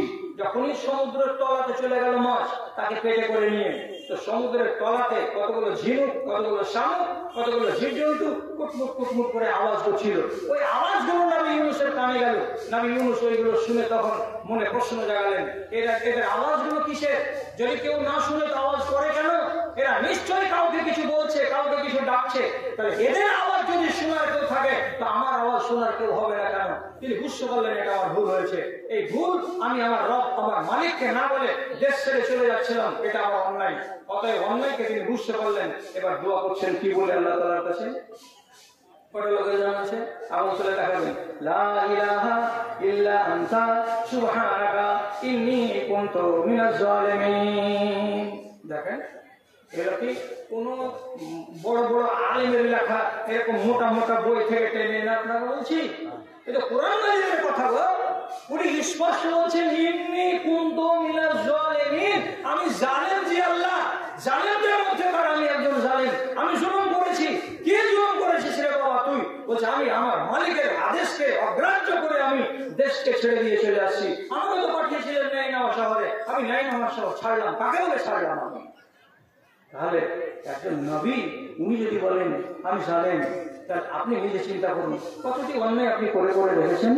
হ্যাঁ, এখনো দেশের মাটিতে এমনও বৌমা আছে, এমনও বেটি ছেলে আছে যে তার স্বামীর কাছ থেকে মার খায়, আজও মার খায়, রুটিন করে মার খায়। মানে কিসের জন্য? হ্যাঁ, অমুকের বেটার ঘরের ভেতরে বক্স সাপের খাট আছে, তোর বাপ কি ঠান্ডা চক্কি দিয়ে খাটাচ্ছে, হ্যাঁ শিমলের কাঠের চক্কি, লাচ্ছে উল্টে ফেলে দেবো, ভালো করে বক্স খাটিয়ে আসবি, আর না আনতে পারবি তো আসবি না আমার বাড়িতে। এক একটা বেটি ছেলে চোখের পানি ঝরিয়ে ঝরিয়ে নির্জনে নিরিবিলিতে কাঁদছে। কিসের জন্য কাঁদছে? তোমার জুলুমের কারণে কাঁদছে। কে তোমাকে বলেছিল একটা নারীর উপরে জুলুম করার কথা? অথচ আমার বন্ধুর দিকে তাকান, রাসূলুল্লাহ যখন দম যাচ্ছিল, দুনিয়া থেকে চলে যাচ্ছিলেন, তো দুনিয়া থেকে চলে যাওয়ার কালে যেটা উম্মতের জন্য সর্বশেষ কথা বলেছেন, এরপরে কোনো কথা উনি বললেন উম্মতের জন্য। উম্মতের জন্য যেটা সর্বশেষ কথা সেটা হলো কি? আসসালাত, আসসালাত ওয়া মা মালাকাত আইমানুকুম। তোমাদের কাছে নামাজ ছেড়ে গেলাম, তোমাদের কাছে নামাজ ছেড়ে গেলাম, এবং তোমাদের কাছে অবলা নারী জাতকে রেখে গেলাম। নামাজ যেন তোমাদের কাছ থেকে পরিমাণ না হয়ে যায়, এবং তোমাদের হাতে এই নারী জাতের যেন কোনো বেইজ্জতি না হয়, এদের উপর তোমাদের জুলুম নির্যাতন যেন না হয়। আজকে আপনি বলুন, আমার মুসলমান সোসাইটিতে নারীর ইজ্জত আপনি কতখানি দিয়েছেন আর আমরা কতখানি দিয়েছি? বেটিকে দেখতে গেলে বাপের গাল খুলে যাচ্ছে, তোর জন্ম বেটি তোর বাড়ি আসবে না? 3-4টা বাচ্চা কাচ্চা নিয়ে যদি বাপের বাড়ি আসে, তো তাহলে বাপ বলবে কদিন থাকবি রে? এটা লাগছে বাপে, চারটে ছেলে কেন আসলে এখানে? এগুলো তোর আওলাদ নয়, কেন খুলছে? তোর বেটার আওলাদ করে 3 বার করে খাওয়াবি, 4 বার করে খাওয়াবি, তখন তোর মনে ব্যথা লাগে না। আর বেটি যদি আসছে বাপের বাড়ি আর বাল বাচ্চাকে সাথে করে নিয়ে যদি 3 দিন মেহমানি খানা খাই, তো বাপের ভিতরে খালি চুলকায়। হ্যাঁ, দেখো এত বড় আলেমের দিকে তাকাও। রাসূল করিম সাল্লাল্লাহু আলাইহি ওয়াসাল্লাম বলছেন, মা বলছি, রাসূলুল্লাহ বলছেন নিজের বেটির কথা, যে যখনই আমার বেটি ওর বাড়ি থেকে 2-5 টাকা করে দিনের বেলায় পর্দার সাথে আমার বাড়ির দিকে আসতো, আর আমি যদি জানতে পারি যে আমার বেটি ফাতেমা আসছে, তা কি করতেন তিনি? কানা ইউরাহাবু বিহা, গলিতে বেরিয়ে যেতেন, আর যাওয়ার পরে বেটির দিকে তাকাতেন, আর তাকার পরে বেটিকে আরবি ভাষাতে বলছেন ইউরাহাবু বিহা, ওনাকে কি করতেন? ফাতেমাকে মারহাবা ও বেটি, মারহাবা ওরে আমার ধন, মারহাবা ওরে আমার মা, মারহাবা ওরে আমার কয়লার টুকরা ফাতেমা, আমার বাড়ি আলি, মারহাবা আয় আয় আয় আমার ধন, তোকে নিয়ে আমি সাথে বসে 2টা খেজুর খাবো কিংবা 2টা ছাতু সেনে খাবো, কিছু একটা করবো রে মা, আয় আয় আমার বাড়িতে আয়। ও কানা ইয়াকাব্বিরু আলা ইয়াদাইহা, ফাতেমা 2 ছেলের মা, এত বড় বয়সের বেটি ছেলে, তার হাত খানাকে নবী ধরে নিতেন, আর নেওয়ার পরে দুখানা হাতে এমনি করে করে চুমা খেতেন আর বলতেন, বেটি কেমন আছিস? ভালো আছিস তো? মারে কেমন আছিস? ভালো আছিস তো? তোর বাচ্চাগুলো ভালো আছে কিনা? তোর শরীর ভালো আছে কিনা?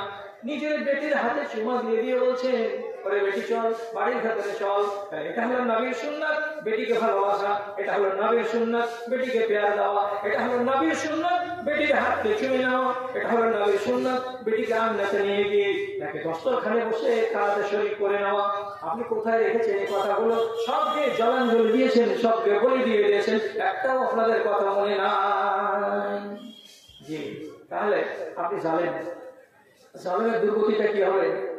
জালেমের দুর্গতি আগে তো বলেছি কি আছে, ইন্নালিল জালিমিনা নারান আহাতাত বিহি সুরারিকুহা, তোমার জন্য জাহান্নামের আগুন তৈরি করা আছে, চারিদিকে মিলিটারি খাড়া আছে, যেমনি অর্ডার হবে ওর সাথে আঙুল দিয়ে টানতে টানতে নিয়ে চলে যাওয়া হবে। এবং সূরা জুমারের 6 নম্বর রুকুতে আল্লাহ তাআলা বলছেন, কোন জাহান্নামী যখন সোজা অবস্থায় জাহান্নামে যেতে চাইবে না, তখন রব্বুল আলামিন বলছেন আল্লাহর ফেরেশতাকে অর্ডার দেওয়া হবে, ওয়াসিকাল লাযিনা কাফারু ইলা জাহান্নাম যুমারা, পাশায় লাথ মারো, সাঁতার লাঠি মারো, এবং বাঁশের বাড়ি মারো, বেতের বাড়ি মারো, গরু ছাগলকে যেমন পিটিয়ে হাঁটিয়ে এখান থেকে সেখানে নিয়ে যাওয়া হয়, ওই রকম জাহান্নামীগুলোকে পিটাতে পিটাতে পিটাতে পিটাতে আল্লাহ জাহান্নামে নিয়ে যাওয়া হবে। কার জন্য? রব্বুল আলামিন কোরআন বলছে, জালিমদের জন্য জাহান্নাম। ওরে কবে শিখবে গো? হ্যাঁ, একটা মেয়ে লোকের নাম তোমরা শুনেছো, 3-4টা লোক হ্যাঁ বলিও তো, নাম শুনেছো? রানী বিলকিস শুনলে? আচ্ছা, 2-1টা লোক শুনেছে। রানী বিলকিস এর বাড়ি ছিল ইয়ামান দেশের এলাকায় সাবা নগরীতে, আর নবী দাউদের সুলাইমানের বাড়ি ছিল প্যালেস্টাইনে। প্যালেস্টাইনটা কোথায়? যেখানে যুদ্ধ চলছে ওই ইসরায়েল খুব বিশেষ, এই প্যালেস্টাইন। এইখান থেকে কথাতে কথা বেড়ে যাচ্ছে, সময় চলে যাচ্ছে। ঠিক আছে, তো নবী সুলাইমান সকাল বেলায় প্রতিদিন অভ্যাস অনুযায়ী জীবজন্তু একটু খোঁজ খবর গুলো নিতেন। বাবা আছিস? আছি। এইসব ভাই আছিস? আছি। এই অমুক আছিস? আছি। হঠাৎ করে বলছে, মা আলি লাম আরাল হুদহুদা, কি ব্যাপার গো? কাঠঠোকরা কোথায় গেল? কাঠঠোকরা নাই নাকি? নাই নাই নাই নাই নাই, কাঠঠোকরা নাই।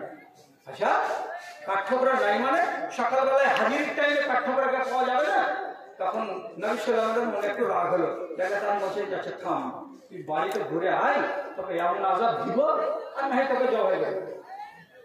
ডানা কেটে দিব, ডানা কেটে দিলে তোর উড়ান ক্ষমতা শেষ।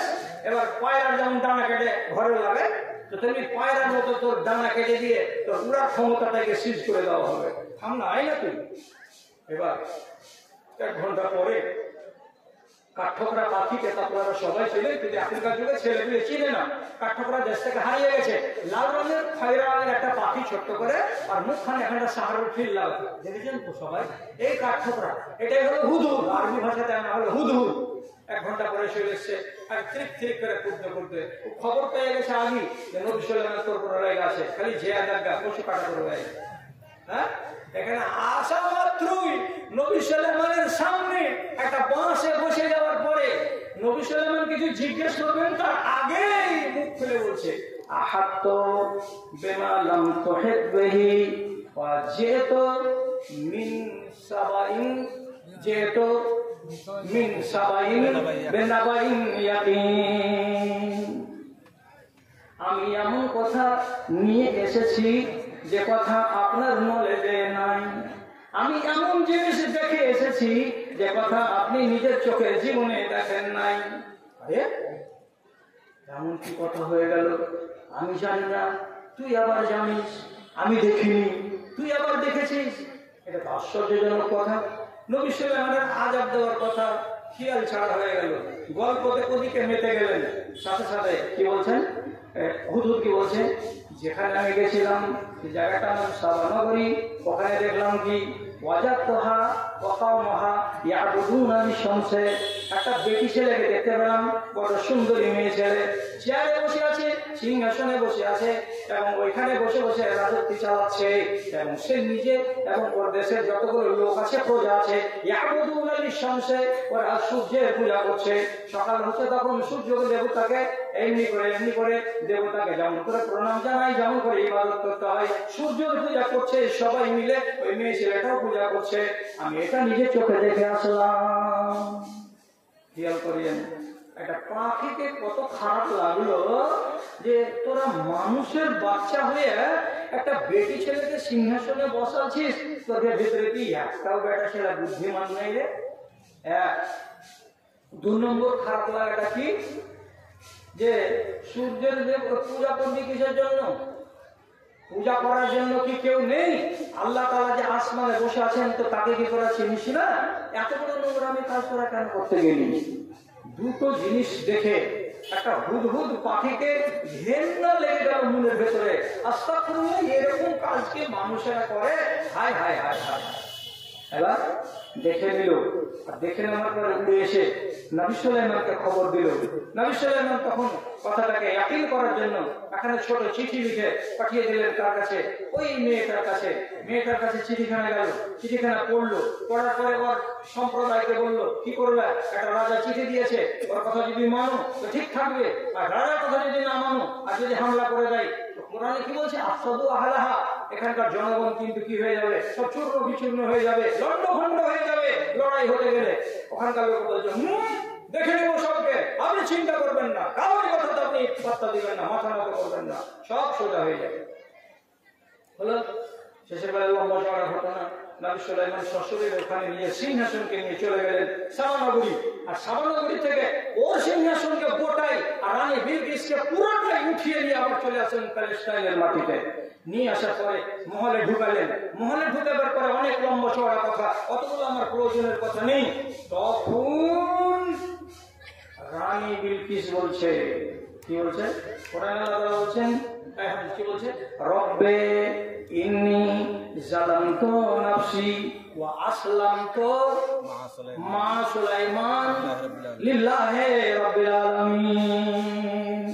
আমি হাফেজ, আমার বাপ গরিব মানুষ, এগুলা পড়তেছে, হাফেজ বানিনি, কত কোরআনে কালে এগুলা ছোঁয়া, আমি কোরআনের আয়াতকে থামতে পারা যায় না। তো নবী সুলাইমানের দরবারে এসে একটা বেটি ছেলে কি বলছে? আল্লাহ, খেয়াল করেন কথা দি, আল্লাহ আমি আমার নফসের উপরে জুলুম করেছি।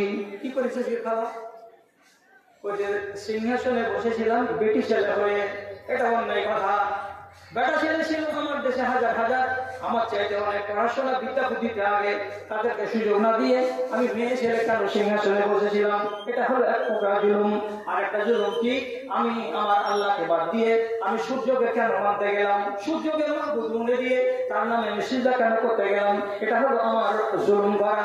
এই জুলুমগুলো করেছি, তার জন্য আল্লাহ আমি তোমার কাছে মাপ চাইছি, তুমি আমাকে ক্ষমা করে দাও। এবং আমি নবী সুলাইমানের সঙ্গে সাথে সাথে আমি তোমার উপরে ঈমান নিয়ে এসেছি, হে আল্লাহ আমাকে আর যেন মুখাজা না করা হয়। দেখতে পাচ্ছেন ভুল কত রকমের হয়, আর কত রকমের ভুলের পিছন দিকে কি শব্দটা লাগা আছে? আমি জুলুম করেছি। যদি এই জিনিসের ভেতরে আপনি গিরিপ্ত হয়ে থাকেন, তাহলে আপনাকে বলছি জুলুম থেকে উঠে আসেন, নাহলে তকদির খারাপ হয়ে যাবে। আর এই জুলুম আপনাকে আল্লাহর আগুন পর্যন্ত পৌঁছে দেবে। আর আমি চাই না আমার জাত কেউ একটা আল্লাহর জাহান্নামে যাক, এবং রব্বুল আলামিন নিজেও চান না যে তার এই বান্দাগুলো জাহান্নামের আগুনে জ্বলুক আর জাহান্নামের আগুনে এরা পড়ুক। আল্লাহ তাআলা নিজেও চান না। কেমন করে কি করে এটা কথা বলতে পারলাম? ভালো করে বুঝেন কথাগুলো। যতক্ষণ বসে আছেন কতক্ষণ বসবে? এই কমিটি বলেছে যে বুড়া হতে গেলেও 2 ঘন্টা বক্তা, 2 ঘন্টা বকা মানে 12টা পর্যন্ত লাগিয়ে দিতে গেলে 2 ঘন্টা হয়ে যাবে। তো আমার 12টা বাজার আগে আর ঘড়ির 12টা বাজার আগে আপনার জন্য 12টা না বাজে। আল্লাহর ওয়াস্তে, আল্লাহর ওয়াস্তে বলছি। কি বলছিলাম? কথার দিকে একটু খেয়াল করেন। সেটা হলো এই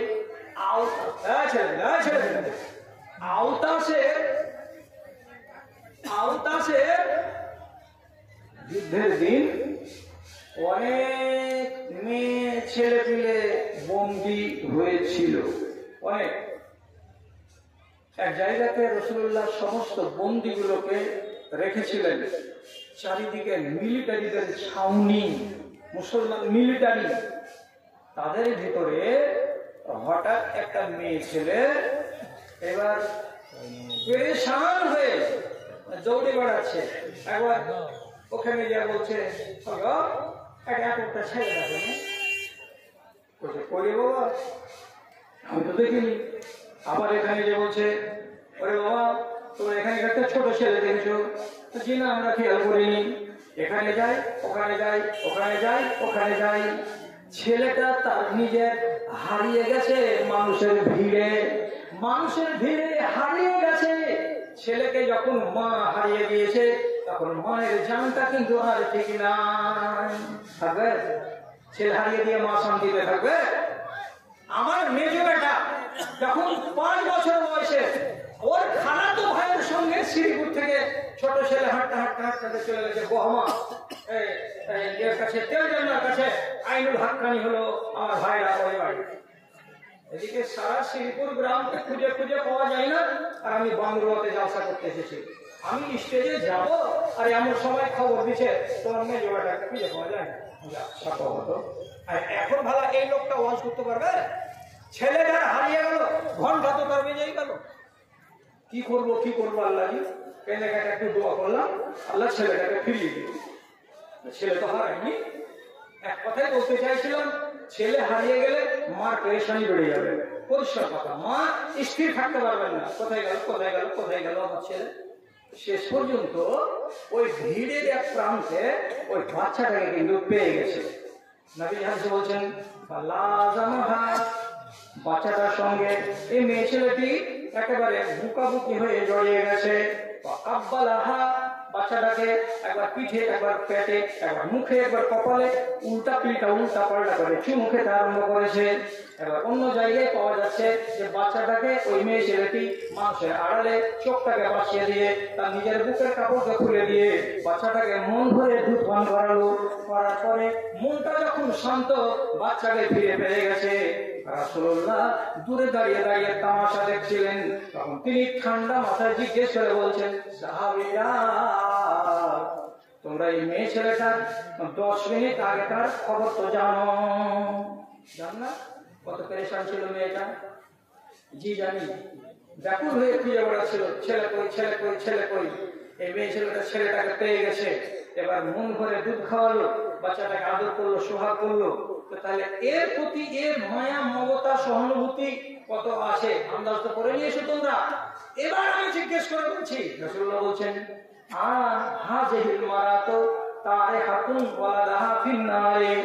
তোমরা বলো তোমার সাথীরা, এই মেয়ে ছেলেটাকে কেউ যদি একটা প্রস্তাব দেয়, কি বলে, ও মেয়ে ছেলে তোমার বাচ্চাটাকে দাও, আমরা এক্ষুনি এখানে আগুন জ্বালাবো, আর আগুন জ্বালিয়ে আগুনের ভেতরে বাচ্চাটাকে নিক্ষেপ করে দেবো। তোমার চোখের সামনে দাউ দাউ দাউ দাউ করে আগুনে জ্বলে বাচ্চাটা ছাই হয়ে যাবে। তোমরা যদি চাও, তোমরা যদি মনে করো যে মেয়েটাকে বলবে, ও মেয়েটি তোমার বাচ্চাটাকে আগুনে ফেলে দাও, মেয়েটা কি বাচ্চাটাকে আগুনে ফেলে দিতে পারবে? রাসূল জিজ্ঞেস করছেন, পারবে? যে না পারবে না। মায়ের কলেজা ছেঁড়া ভালোবাসা আছে এই বাচ্চাটার উপরে। এই বাচ্চাকে কখনো মা ওখানে ফেলতে পারে আগুনে? জীবনে ফেলতে পারবে না, না না না, পারবে না, পারবে না। তখন নবীজি বলছেন লাল্লাহু আরহামু বিআবদিহি মিনহা আলা ওয়ালাদিহা। এই বেটি ছেলেটার তার বাচ্চার উপরে যতটা মায়া আছে, মমতা আছে, তার চাইতে অনেক গুণ বেশি, অনেক গুণ বেশি আল্লাহ রাব্বুল আলামিনের তার বান্দাদের উপরে মায়া আছে, দয়া আছে, মমতা আছে। মা যদি বাচ্চাকে আগুনে ফেলতে না পারে তো তেমনি রব্বুল আলামিন তার বান্দাদেরকে আগুনে ফেলতে পারেন না।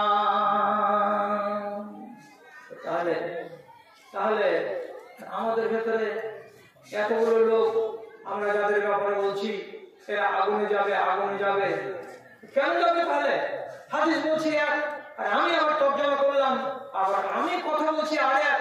তো আমাদের মধ্যে থেকে কিছু লোক আমলের কারণে জাহান্নামে যাবে। কেন যাবে তাহলে? আল্লাহ যে দয়াবান জাহান্নাম দিবেন কেন? বলছে জাহান্নাম দিবেন কেন? আল্লাহ বলছেন আমি দিব না, আর তুমি বলছো কি যে না জি আমার ওখানে বেশি সুখ আছে, ওখানে আমি আগুন কাছে পাবো, বেড়ি ধরাবো, খাবো, বেড়ি ধরাবো, খাবো। তুমি যদি জাহান্নামে যাওয়ার জন্য তৈয়ার থাকো তাহলে আল্লাহ তাআলা বলবেন এই থাক। আল্লাহ নিজের কথা বলছেন আমি রাজি নই তোমাকে জাহান্নামে ভরতে, এই জন্য আমি তোমাকে তৈরি করিনি। কিন্তু তুমি যদি তোমার ব্যবহার খারাপ করো করে জেনে বুঝে সুঝে যদি জাহান্নামে যাও তো তাহলে আমি তোমাকে রুখবো কেন? যাও, তুমি জাহান্নামে যাওয়া তো যাও, তোমার শখ আছে তুমি যাওয়া তো যাও। কেমন শখ আছে?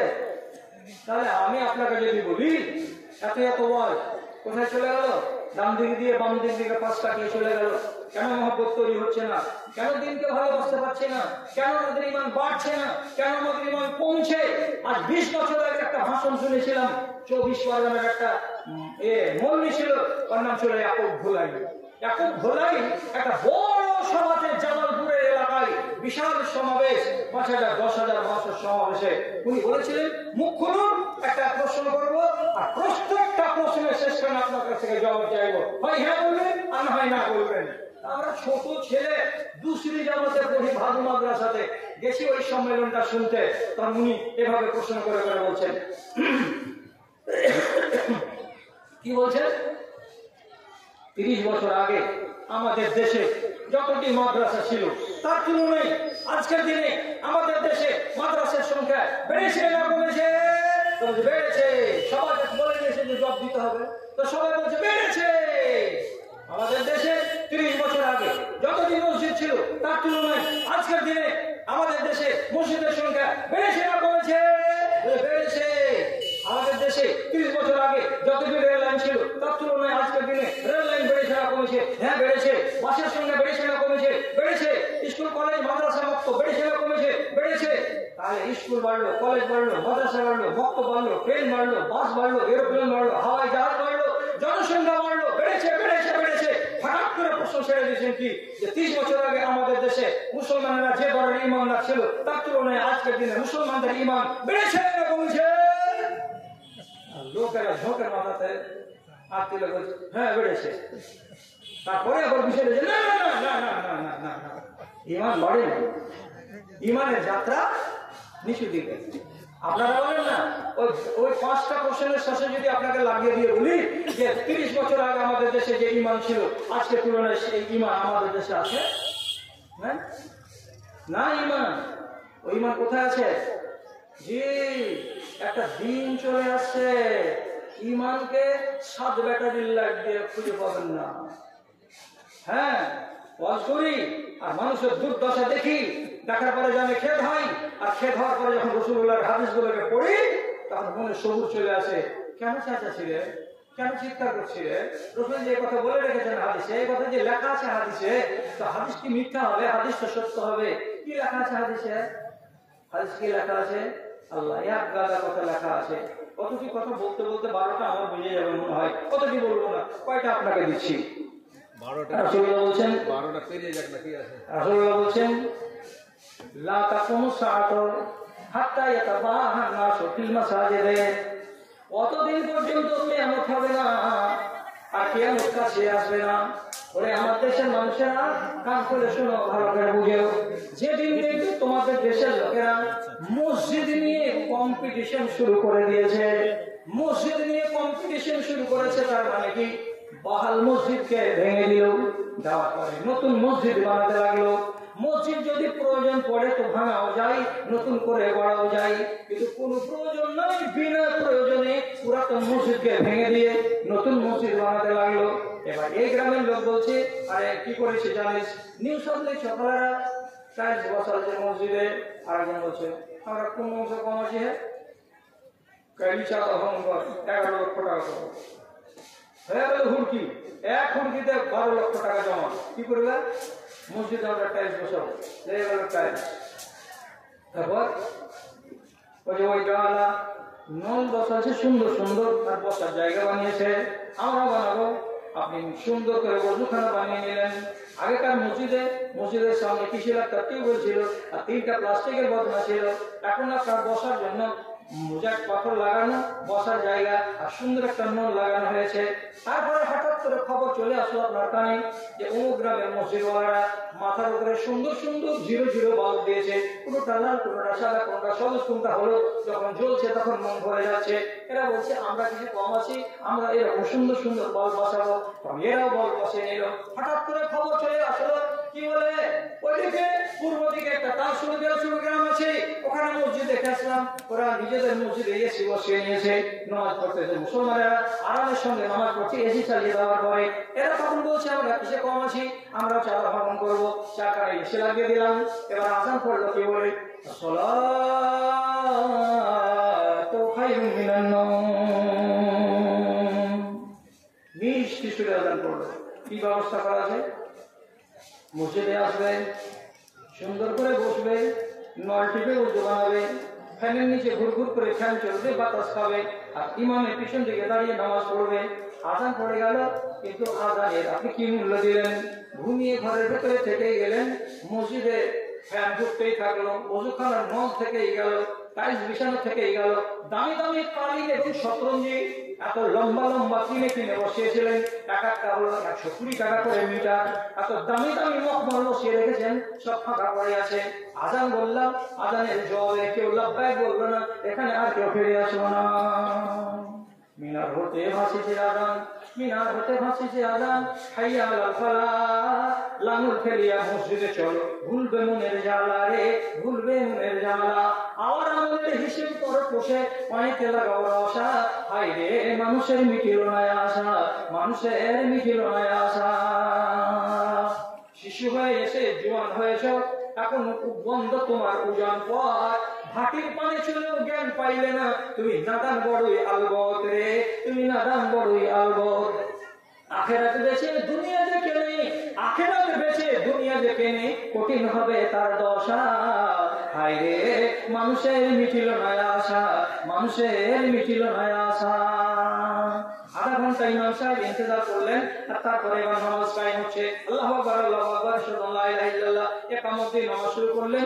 ইমাম সাহেব সামনে, পিছনে সারিতে 11টা লোক, 11টা লোকের ভেতরে 9টা লোক হলো একবারে এমন বুড়া, ওইটি লিস্টে টিকিট কাটা আছে, 3 দিন 4 দিন পরে কবরে যাবে। কবরে যাওয়ার লোক কয়টা হাজির, আর বাদ বাকি যারা জওয়ান তারা সবাই ল্যাপের তলে মুড়ি ভরে বসে আছে, ল্যাপের তলায় মুড়ি ভরে শুয়ে আছে, একটাও মসজিদে পা মারাই না।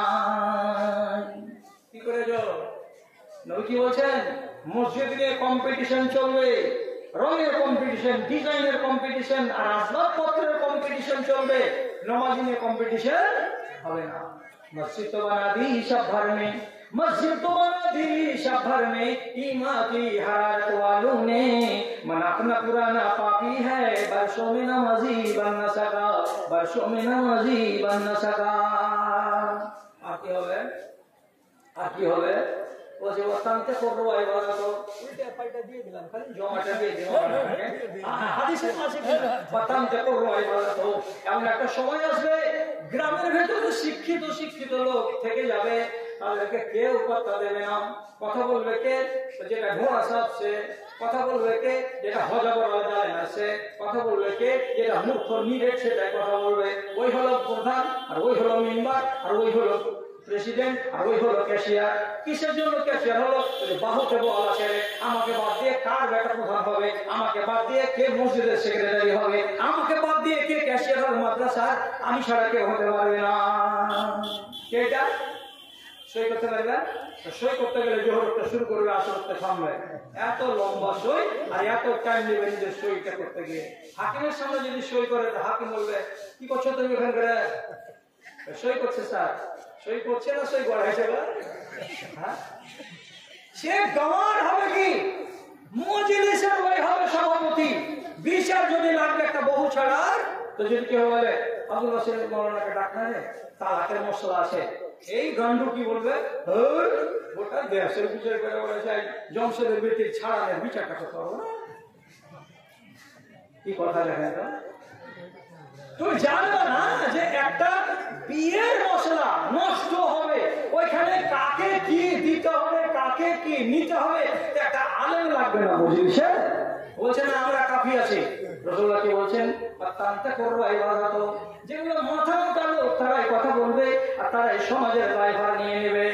সমাজের ভার কাঁধে লইয়াছে, সমাজের ভার কাঁধে লইয়াছে গানের গুন্ডা যারা। 2 নম্বর যাদের জাত পরিচিতি, 1 নম্বর রাজ তারা, 1 নম্বর রাজ তারা। কোরআন হাদিস সব বসে পড়িয়াছে, কোরআন হাদিস সব বসে পড়িয়াছে, খোঁজ কাজের লইল না। শতহাগ দিলেও অচেতন জাতি, কেউ চেতন হইল না রে, কেউ চেতন হইল না। কণ্ঠ আমার ক্ষীণ হয়ে এলো, অবশ হইল পা। শতহাগ দিলেও অচেতন জাতি, কেউ চেতন হইল না রে, কেউ চেতন হইল না। তোমার বাহুতে বল আছে, তার জন্য তুমি সব একটা ন্যায্য কথা বলতে পারবে না। এক জায়গাতে যদি দাঁড় করিয়ে দিয়ে বলা যায় 10টা লোককে 5টা কথা বলে শোনাও, তোরা ঠান্ডা হো, এই হোক, ওগুলা কিছুই নাই। শুধু সব সময় দাদাগিরি করা, কথা বলাই নাই, একদম মতো সাইজ করে দেবো, সাইজ করে দেবো, বাস একটা ফিটিং মারলো, বাস সব ঠান্ডা হয়ে গেল। মনে মনে ভাবছে কত কি পেয়ে গেছি বাপের জন্য। রাসূল কি বলছেন? আগেই বলে দিয়েছেন যে এই মাথা মোটা এই কথা বলবে, আর যারা শিক্ষিত লোক, কথা বলার মতো লোক, তারা এক কিনারায় হাসিয়াতে বসে থাকবে আর খালি কাছুকুচু করবে, আর মনে মনে বলবে হাই রে দেখু, এটা কি কথা, হাই রে নাদান, এটা কি মশলা, হাই রে নাদান, এটা কি ফয়সালা, কি করলি রে, কি করলি রে। কিন্তু জোর করে বলার জি পেটার বেটি ধরা পড়েছে, আর ব্যভিচারে বসে গেছে বিচার মাওলানা এবার শুনছে কথাকে ঝালাইছে, মিছামিছি ও কারণে ও হেতু। রাত 12টা হলো, কিছু পাবলিক ওখান থেকে এসে গেল, ছাড়বে এগুলাকে কে আপনারা দেখে বেড়াবে, বেটা ছেলে বেটি ছেলে ধরা পড়ার কারণে হঠাৎ কিছু লোকজন চলে গেল, কিছু লোকজন থাকলো। তখন এই মাথা মোটারা রায় করলো। কি রায় করলো? আড়ালে গিয়ে এখন বলছে বেটার বাপ বুদ্ধ আছে, ভালো বুদ্ধ আছে, কত টাকা ফাইন হলো? 2,80,000 টাকা। জুড়ি আছে এখানকার বয়ান দিলে, জুড়ি থেকে এসে 3টা মাথা মোটা, একটা পরিষ্কার মাথার লোক নেই, ওই সব মাথা মোটা। যে রায় এলো কি বলে 2,80,000 টাকা জরিমানা করা হলো ছেলেটাকে। এবার 2,80,000 টাকার ভিতরে 2,50,000 টাকা মেয়েটাকে দিয়ে দেওয়া হবে, আর বাকি 30,000 টাকা এখানকার ওখানকার মাদ্রাসাগুলোকে সব পেশা পায়খানা টেখানাগুলো বানিয়ে নিবে, তার জন্য দিয়ে দেওয়া হবে। এবার লোকেরা কেউ যদি বলছে যে ছেলেটাকে 1 টাকা ফাইন করলা, আর ফের মেয়েটাকে 2 লাখ টাকা ওখান থেকে ওকে দিয়ে দিলাম, এটা কেমন কথা হলো? আচ্ছা, দুজনে তো মিলা মিশা সম্মতি ক্রমে ব্যভিচার করেছে, কপাল খারাপ যে ধরা পড়ে গেছে, তো তাহলে ছেলেটাকে জরিমানা হবে আর মেয়েটাকে কেন জরিমানা হবে না? তো আপনার বলার ক্ষমতা আছে? আপনি বলবেন? বলতে পারবেন না। অথচ শরীয়ত কি বলছে? ভালো করে বুঝেন, ভালো করে বুঝেন, এগুলোতে জরিমানা নেই, এক টানা করে জরিমানা নেই। ধরা পড়ে গেছে তো দুইজনকে জনসমক্ষে নিয়ে আসতে হবে, জনসমক্ষে প্রাইমারি স্কুলের আগাদিকে ফাঁকা মাঠে ডেট করতে হবে, আর করার পরে এক জামাত লোক ওখানে হাজির হবে, বেটা ছেলেও থাকবে, বেটি ছেলেও থাকবে, আর তাদের সামনে এবার পিটন দিতে হবে 100 টাকা করে কোড়া। আর কোড়া মারবার কালে যে মারবে তাকে বলা হয়েছে, ওকে বলিও না যে একটা সুইটার গায়ে দিয়ে আই, ওকে বলতে হবে সাধারণ কাপড় গায়ে দিয়ে আই। আর তারপরে লাঠি দিতে হবে একটা, 10খানা কঞ্চিকে এক জায়গায় জমা করা মোটেই জমবে না। একখানা কোড়া হাতে করে দিয়ে গুনে গুনে গুনে গুনে 100 কোড়া মারতে হবে, ফুলের ছিটকি মারা করে নয়। আল্লাহ কোরআন বলছে ওয়ালা তাখুযু বিহিমা রাফাতুন ফি দীনিল্লাহ, মারবার করে চামড়া তুলে দাও, বুকটা উঠিয়ে দাও, সাঁ দিয়ে দাও, একদম মেরে মুখটাকে বার। কেন আল্লাহ এত করে? এতদিন লোককে কেন ডাকা হলো? ওকে মারবো তো তোমরা কি দেখবে? যতটি বেটা ছেলে, যতটি বেটি ছেলে ওই মজলিসে হাজির থাকবে, ওরা একলা করে খালি পোখা চুনকে বলবে রহিম এটা দেখুন কত করে পিটলে, বেটি ছেলে কাটে পিটবে, তখন ওরা বলবে রোজিনা দেখলি কত করে মারলে। আর একজন বলে কেন মারলে? অমুকের বেটার সাথে যে লট ফটো করেছে যে ভিতরে, তখন বলছে কি যে আমার একটা করে লাইন চলছে জমশেদের বেটার সাথে, বলে আমি করবো না। হবে না সাবধান? সাবধান হবে কি হবে না? যে ছেলেটাকে পিটন দিচ্ছে আর একটা ছেলে বলছে, ও জানে না, হঠাৎ করে বলছে হাজি রহিমের বেটার মারছে কেন? চুপ মুখ পুড়াচ্ছে যে কেমন করে মুখ পুড়াইলে? মুখ পোড়ালে না, আবে অন্য কিছু কথা দিব বাদ দে, সব নাটক ফাটক হয়েছে তার জন্য পিটছে। ও মুখের বেটির সাথে এই হয়েছিল বলে পিটছে নাকি? হ্যাঁ। তাহলে এত করে পিটবে নাকি? হ্যাঁ। আমার তো একটু ফেসবুকে চলছে টুকটাক করে করে, যদি ধরা পড়ে যেত হওয়ার পর দুটো তুলবে, এই কাজে আমি থাকবো না।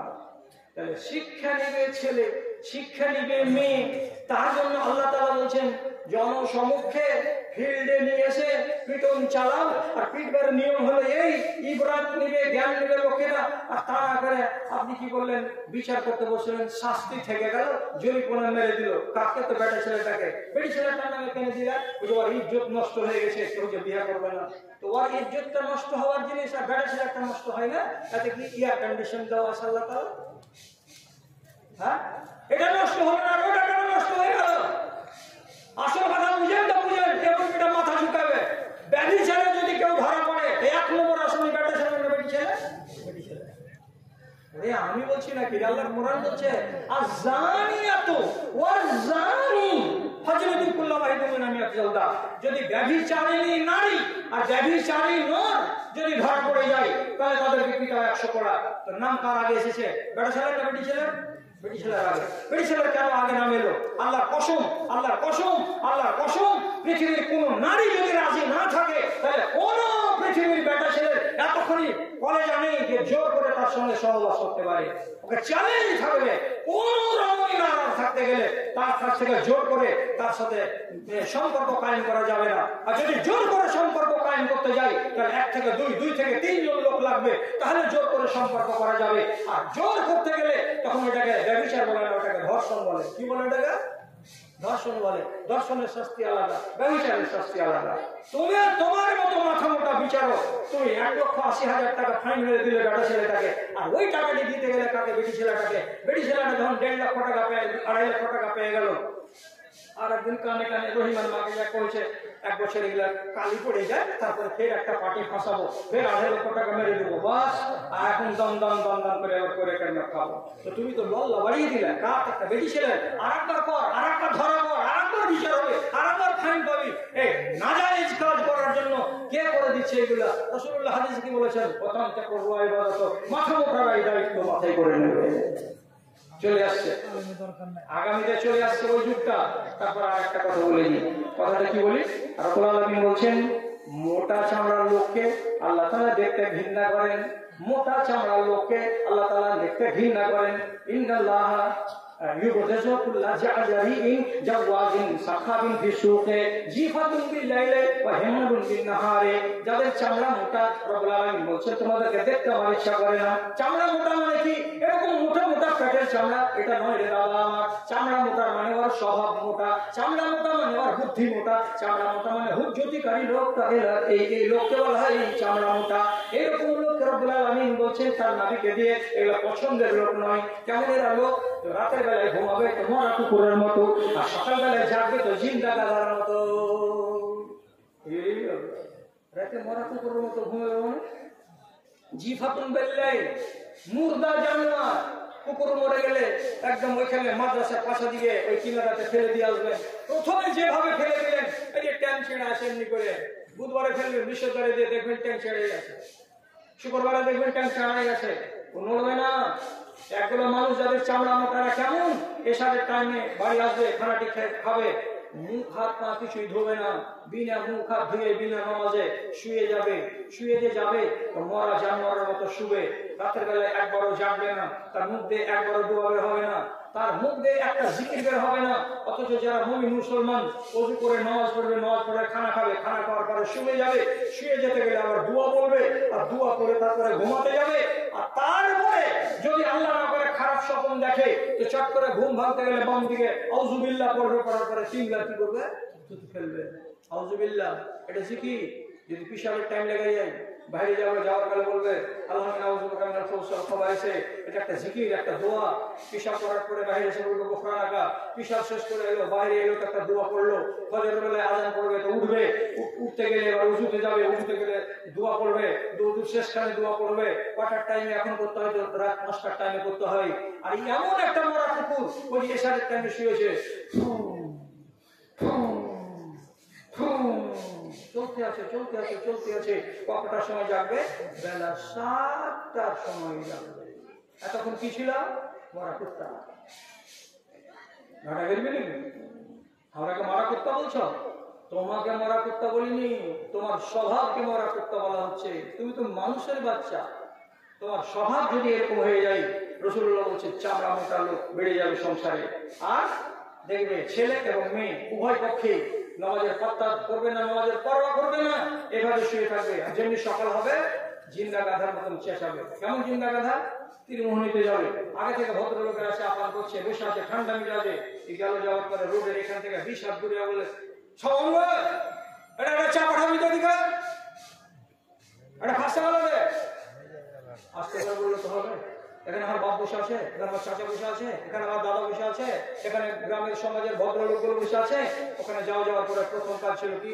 আসসালামু আলাইকুম, সাইডে বসে যাও, সামান ভাই একটা চা লাগিয়ে তো, একটা বিস্কুটগুলো দিয়ে দিও, আসবে চাটা খাও, বিস্কিটটা খাও। ওরা যেমন বসে আছে শরীফ ইনসান, অমনি বসো, তারপরে খাওয়া হয়ে গেল বাড়ি চলে যাও।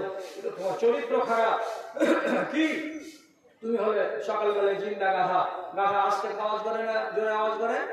পৃথিবীতে গাধা এমন একটা জানোয়ার যার আওয়াজ শুনতে পছন্দ লাগে না, আর ওর আওয়াজে নিচু স্বর নাই, ওর আওয়াজে আছে উঁচু স্বর। যেমনি তুলবে আওয়াজ করে তো কানে শুনতে গেলে বলতে হবে আউযুবিল্লাহ, আল্লাহ এই আওয়াজ না দিতে ওর কানে না আসে, ওরকম চিৎকার করবে বাজারে গিয়ে। তার জন্য রাসূলুল্লাহ বলছেন বাজারে যেতে গেলে জিন্দা গাধার মতো চেঁচাবে। আর যেখানে সেখানে গিয়ে মাতব্বরি করবে, মাস্তানি করবে। আমি দেখেছিস কি স্টিল বডি আছে, ফাটিয়ে দেবো বাবা। মহাজে কত কি বাহাদুরের বেটা। হ্যাঁ, এইগুলো চলন রাসূলুল্লাহ বলছেন যেদিন দেখবে সেদিন জানতে হবে তোমার ইমানের কি হয়ে গেছে। 12 বাজতে শুরু হয়ে গেছে, পোকা লেগে গেছে নাম ডালে, এখন আস্তে আস্তে উপর ডালে যাচ্ছে। তারপর রাসূলুল্লাহ বলছেন তাসাফাদুনা তাসাফুল হামিরে, রাস্তা চলবে বেটা ছেলে আর বেটি ছেলে, এখানে যাবে সেখানে যাবে, হাটে যাবে, বাজারে যাবে, বিনা দরকারে ছেলেরা মেয়েরা বাজার ঘুরবে, বিনা দরকারে বিনা প্রয়োজনে অকারণে শামসিদের ট্রেনে উঠবে। ভিড় মানে না মানুষের উপরে মানুষ চড়ে। যদি কোন স্বেচ্ছাবাদী ব্যক্তি লেগে ওরা কুঁঠে যাবে, আমার বেটির দেওয়া নাই কলকাতা মুসলমান হয়ে তার লেগে আছে জীবাজি করলে পিন্ডুলতলা থেকে টোটো করে আলি, আর টোটোতে শামসিতে হুড়াহুড়ি করে গাড়িতে চড়ে শামসি উমেদপুর আসলি, এখান থেকে টোটো করে আসলি এখানে খাড়াগ্রাম মাথা গ্রাম। আর এই গ্রামে আসার পরে তুমি দুদিন থেকে কি করতে এসেছিলে? মুসলমানি খেতে এসছো, খেলা মুসলমানি জি ভরে। এই যে জিহালত, নারীদের ভ্রমণ বেড়ে যাবে। এই জন্য বাংলাদেশের একটা বক্তব্য করছে, তুমি কেন শাড়ি কিনতে এসছো? আর ভাষা এরকম, তুমি কেন শাড়ি কিনতে এসছো? তোমার স্বামী শহীদ হয়ে মরে গেছে, শহীদ হয়ে গেছে তোমার স্বামী, দিল খাটে যায় না। তোমার বড় বেটা নেই, এটা আছে। তোমার আর বাড়িতে কোনো বেটা ছেলে নেই, আছে। তো তুমি গেলে কোন হাট খোলা বাজার করতে, কি দরকার ছিল তোমার আসা? যুগটা পাল্টে গেছে। পুরুষকে সরাসরি বলবে বেটি ছেলে তোমার পছন্দ হলো আমার মানতে আর আমার কিনতে জি করে না, জি বলি বাবা তুই যা যে কিনে নেবে, ঠিক আছে আমি কিনে নেবে। নিজের পছন্দের সামান কিনবে, তার জন্য চলে যাচ্ছে এখান থেকে ড্যাং ড্যাং ড্যাং ড্যাং করে কুমুদপুরের হাট। এটা কিসের করবে লক্ষণ? এটা যে কিয়ামতের লক্ষণ। বাপ বেঁচে আছে, বেটা বেঁচে আছে, স্বামী বেঁচে আছে, সবারই সামনে ওরা থেকে গেল, টান টান করে হাঁটলো। এখন বিশ্বদরবার হাটটা সকাল থেকে নিয়ে বেলা 11টা পর্যন্ত যদি হাট খোলার মোড় থেকে নিয়ে মধুহাটি পর্যন্ত হাঁটেন তো দেখবেন সব জান্নাতি হুর কালো বোরকা পিন্ধে একতলায় দুতলায় হাজার হাজার বিটিশেল হাট করছে। জিরা ডোঙ্গর নিজেরা হাটেও দেখছি বোরকালি হাঁটছে, গা খালি পিল পিল পিল পিল করছে। আমার বলছে সালা জুতা মেরে দিব না, কি করবো রে? তোর কোন দরকার পড়লে এইসব ফুলকপির বাজারে হুড়াহুড়ি করতে, আর তুই বোরকা চাপিয়ে আছে? হ্যাঁ, এটা কিসের লক্ষণ? কিয়ামতের লক্ষণ। তারপরে সাংঘাতিক কথাটা কি? বুড়া যদি চলবে বুড়ির সাথে তো হাত ধরে চলবে, ছোড়া যদি ছুরির সাথে চলবে তো হাত ধরে চলবে, হাত ছাড়া কেউ চলবে না, ঘাড়ে হাত দিয়ে চলবে। কেমন করে চলবে? নবীজি বলছেন গাধা যদি 4-5টা একসঙ্গে হাঁটে তো গাধার চরিত্র নয় স্থির হয়ে হাঁটা। গাধা চলতে গেলে একজন আর একজনের পাছা কামড়াবে, আর একটা গাধা একজনের ঘাড় কামড়াবে, একটা গাধা আর একটাকে ফাড়াম করে একটা লাত মেরে দেবে, একটা গাধা আর একটা গাধাকে এমনি করে ধাক্কা দেবে। স্থির হয়ে চলবে না, গায়ে গা লাগিয়ে সাটাসাটি করে যেমন চলে গাধা, তেমনি বাজারে সেই যুগের মেয়ে ছেলে আর মেয়ে যখন বাইরে যাবে তো জোড়া জোড়া হয়ে যাবে, আঙুলে হাত ভরে ভরে হাঁটবে, গায়ে গা লাগিয়ে হাঁটবে, ঘাড়ে হাত দিয়ে হাঁটবে। মনে হবে এই ছেলেটা যদি এর হাত ছেড়ে দেয় তো মেয়েটা হয়তো পালিয়ে যাবে। মেয়েটা মনে মনে ভাববে এর হাতকে যদি ছেড়ে দিয়ে আমি তো ছেলেটা আমাকে বাজারে রেখে দিয়ে কোথাও পালিয়ে চলে যাবে। এরকম দৃশ্য দেখে মনে হবে, আর এরকম করেই তারা বাজারে হাঁটবে। তারপরে নবীজি বলছেন এমন নোংরা পরিস্থিতি হবে বাবা যে ছেলেরা আর মেয়েরা প্রকাশ্যে জনসমক্ষে তারা নারী আর পুরুষে আলিঙ্গন করবে এবং কুকাজে হালকা হালকা করে জড়িয়ে যাবে, এবং প্রেমের যেটা প্রারম্ভিক পর্ব হয় সেগুলো তারা করবে, যেমন চুমা চাটা করা, যেমন বুকে বুকে লাগিয়ে নেওয়া, কিংবা লুকিয়ে লুকিয়ে তার শরীরে হাত দিয়ে দেওয়া। এগুলো কাজ মানুষকে দেখে লুকাবে না, লজ্জা করবে না, শরম করবে না। সেই যুগের মানুষেরা বড় বড় চোখ করে দেখবে আর বলবে আল্লাহজি কোন যুগে এলো, কোন যুগে এলো, কোন যুগে এলো।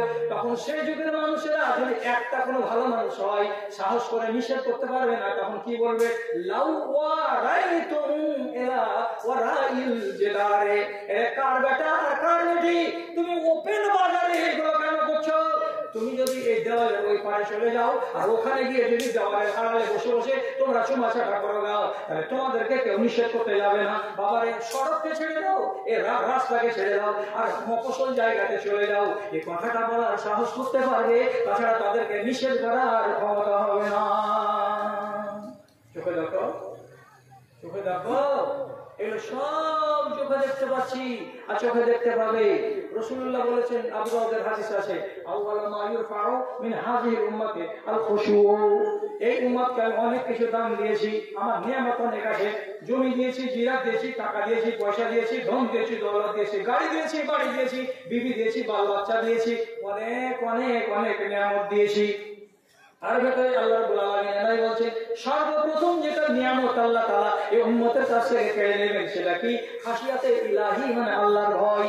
আপনার মনে আল্লাহর ভয় থাকবে না, আমার মনে আল্লাহর ভয় থাকবে না। আল্লাহকে বলে ভয় আমার লাগবে না, আপনাকেও লাগবে না। যখন ভয় নাই, যখন আমি চিন্তা করি না যে কেউ আল্লাহ বলে আছে, এরকম ডর যদি মনের ভেতরে না থাকে দাদা, তাহলে আর কিসের জন্য উঠবো অন্যায় কাজ করতে গিয়ে? যেটা মনে লাগবে সেটাই করে যাব, যেটাই মনে লাগবে সেটাই করে যাব, ওটাই হবে আর ওটাই হচ্ছে।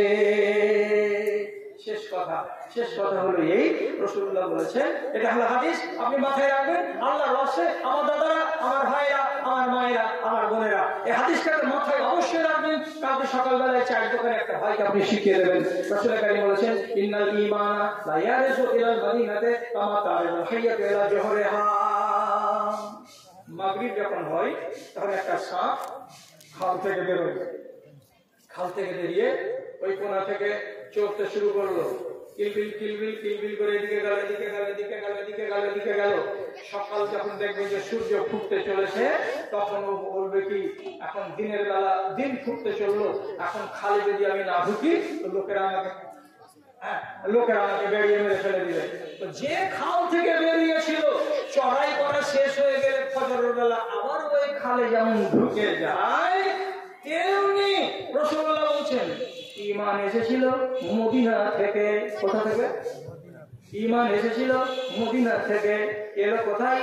ইরানের মাটিতে, তারপরে এলো আফগানিস্তানের মাটিতে, তারপরে এলো ভারতের মাটিতে, তারপরে গেল বাংলাদেশের মাটিতে, তারপরে গেল ইন্দোনেশিয়া মালয়েশিয়ার মাটিতে, তারপরে গেল ফিলিপাইনের মাটিতে, তারপরে গেল অস্ট্রেলিয়া মহাদেশে, তারপরে চলে গেল জাপানে, তারপরে চলে গেল দক্ষিণ আফ্রিকায়, তারপরে চলে গেল দক্ষিণ আমেরিকার স্কটল্যান্ডে, তারপরে চলে গেল উত্তর আমেরিকার কানাডা শহরে। সারা দুনিয়ায় আল্লাহর বান্দারা ঈমানকে নিয়ে দৌড়ে নিয়ে বেরিয়েছে। সারা পৃথিবীতে ঈমান আছে, সারা পৃথিবীতে মসজিদ আছে, সারা পৃথিবীতে মসজিদে আযান পড়ে এবং জামাত কায়েম হয়, সব জায়গাতে ঈমান আছে। কিন্তু এমন একটা সময় চলে আসবে মানুষেরা দিনকে মানবে না, মানুষেরা শরীয়তকে মানবে না। তখন অস্ট্রেলিয়াতে ঈমান থাকবে না, ঈমান চলে আসবে মালয়েশিয়ায় ঈমান থাকবে না, ওখানকার লোকগুলো ন্যাংটা আড়ি হয়ে যাবে ঈমান থেকে। তখন চলে আসবে বাংলাদেশে ঈমান থাকবে না, চলে আসবে ভারতের লোকেরা ঈমান হারা হয়ে যাবে। তারপরে চলে যাবে ঈমান পাকিস্তানে। এই করতে করতে ঈমানের উল্টো যাত্রা শুরু হবে। এদিক থেকে ঈমান চলে গেল মদিনায়, দক্ষিণ আফ্রিকা থেকে ঈমান চলে গেল মদিনায়, আমেরিকা থেকে ঈমান ফিরে চলে গেল মদিনায়। সারা দুনিয়া খা করছে, একটাও ঈমান নাই, একটাও মুসলমান নাই। আসে মুসলমান নামের মুসলমান, তাদের কাছে ঈমান বলে কোনো জিনিস নাই। নামাজ নাই, রোজা নাই, হজ নাই, যাকাত নাই, তাহাজ্জুদ নাই, বেতন নাই, নামাজ নাই, পর্দা নাই, কিছু নাই। আল্লাহর শরীয়ত বলে কোনো জিনিস নাই। এমন পরিস্থিতিতে দাঁড়াবে শেষের বেলায় এগুলো মানুষ পাওয়া যাবে যে মানুষগুলো মাঝে মাঝে বলবে লা ইলাহা ইল্লাল্লাহ। একটা মানুষ যদি লা ইলাহা ইল্লাল্লাহ বলে তো তার পাশে দু তিনটা লোক তখন বলবে, চেহারা বলবে হাযিহি কালিমাতুন কানা ইয়াকুলুহা আবাউনা। এই কথাটা আমার বাপরা বলতো। কি বললেন জি? এই কথাটা কি বলতো? আমার বাপরা বলতো, শুনেছি আমার বাপরা বলতো। কোন কথাটা? লা ইলাহা ইল্লাল্লাহ। তোমরা বলো না? না, এগুলো সিস্টেম নেই আমাদের কাছে। আর একটা লোক কিছুদিন পরে বলবে সুবহানাল্লাহ। দু তিনটা লোক তখন বলবে এই কথাটা আমাদের দাদার আগে বলতে শুনেছি, আমাদের বাবার আগে বলতে শুনেছি। তোমরা বলো না? যে না, বলো না। সুবহানাল্লাহ থাকবে না, আল্লাহু আকবার থাকবে না, লা ইলাহা ইল্লাল্লাহ থাকবে না। শেষ পর্যন্ত নবীজি বলেছেন লা তাকুমু সাআতু হাত্তা ইয়াকালা যাহিরাজে আল্লাহ আল্লাহ। যতদিন পর্যন্ত আল্লাহ কথাটা বেঁচে থাকবে ততদিন আল্লাহ কিয়ামত কায়েম করবেন না। শেষের বেলায় দেখা যাবে দুনিয়াতে আল্লাহ বলার লোক মিলবে না। তখন রব্বুল আলামিন বলবেন দুনিয়াকে পয়গাল করে দাও। এখন যতগুলো কথা আপনাকে বলা গেল ভালো করে হিসাব করে দেখবেন, এগুলো সব জিনিস আমাদের দেশে থোড়া করে দেখা দিয়েছে। এটা যখন আস্তে আস্তে বেড়ে যাবে, আর বেশি যদি বেড়ে যায় তো তাহলে পরে জানবেন ঈমান উল্টা সফর শুরু করে দিয়েছে। আর কিছুদিনের মধ্যে আল্লাহ রাব্বুল আলামিন সম্পূর্ণ ঈমানকে মদিনা পৌঁছে দেবেন। আর মদিনা যেদিন চলে যাবে সেদিন আমরা এইখানে শুধু তুষবেলা ওয়াসাগুলো ছাইগুলো থেকে যাব, আর আমাদের উপরে আল্লাহ তাআলা কিয়ামত কায়েম করবেন। কতটি হাদিস শুনলেন আজকে? আন্দাজে বলুন তো একটা ভাই, কতটি হাদিস শুনলেন? 10টা, 15টা, 20টা পড়া শুনলেন? এতটি কথা আপনাকে বললাম, এতটি কথা। আর যদি আমি 10টা মিনিট কথা বলি তাহলে 2 ঘন্টা কথা বলা হয়ে যাবে। তো কথা আমি বাড়াচ্ছি না, কারণ ঘড়িতে রাত 12টা বেজে গেছে। এখন যেটা আমার শেষ আর্জি, প্রত্যেকটা দাদাকে আর প্রত্যেকটা ভাইকে আমি অনুরোধ করে বলছি, আপনি সব থেকে ছোট দাম আমাকে দেন 20 টাকা, আর উপরে দেন 100 টাকা, 200 টাকা, 500 টাকা, কিন্তু প্রত্যেকের কাছ থেকে নিব আমি কম পক্ষে 20 টাকা। একটা ভাই আমার, আপনি খালি হাতে এখান থেকে যাবেন না, এটা আপনার কাছে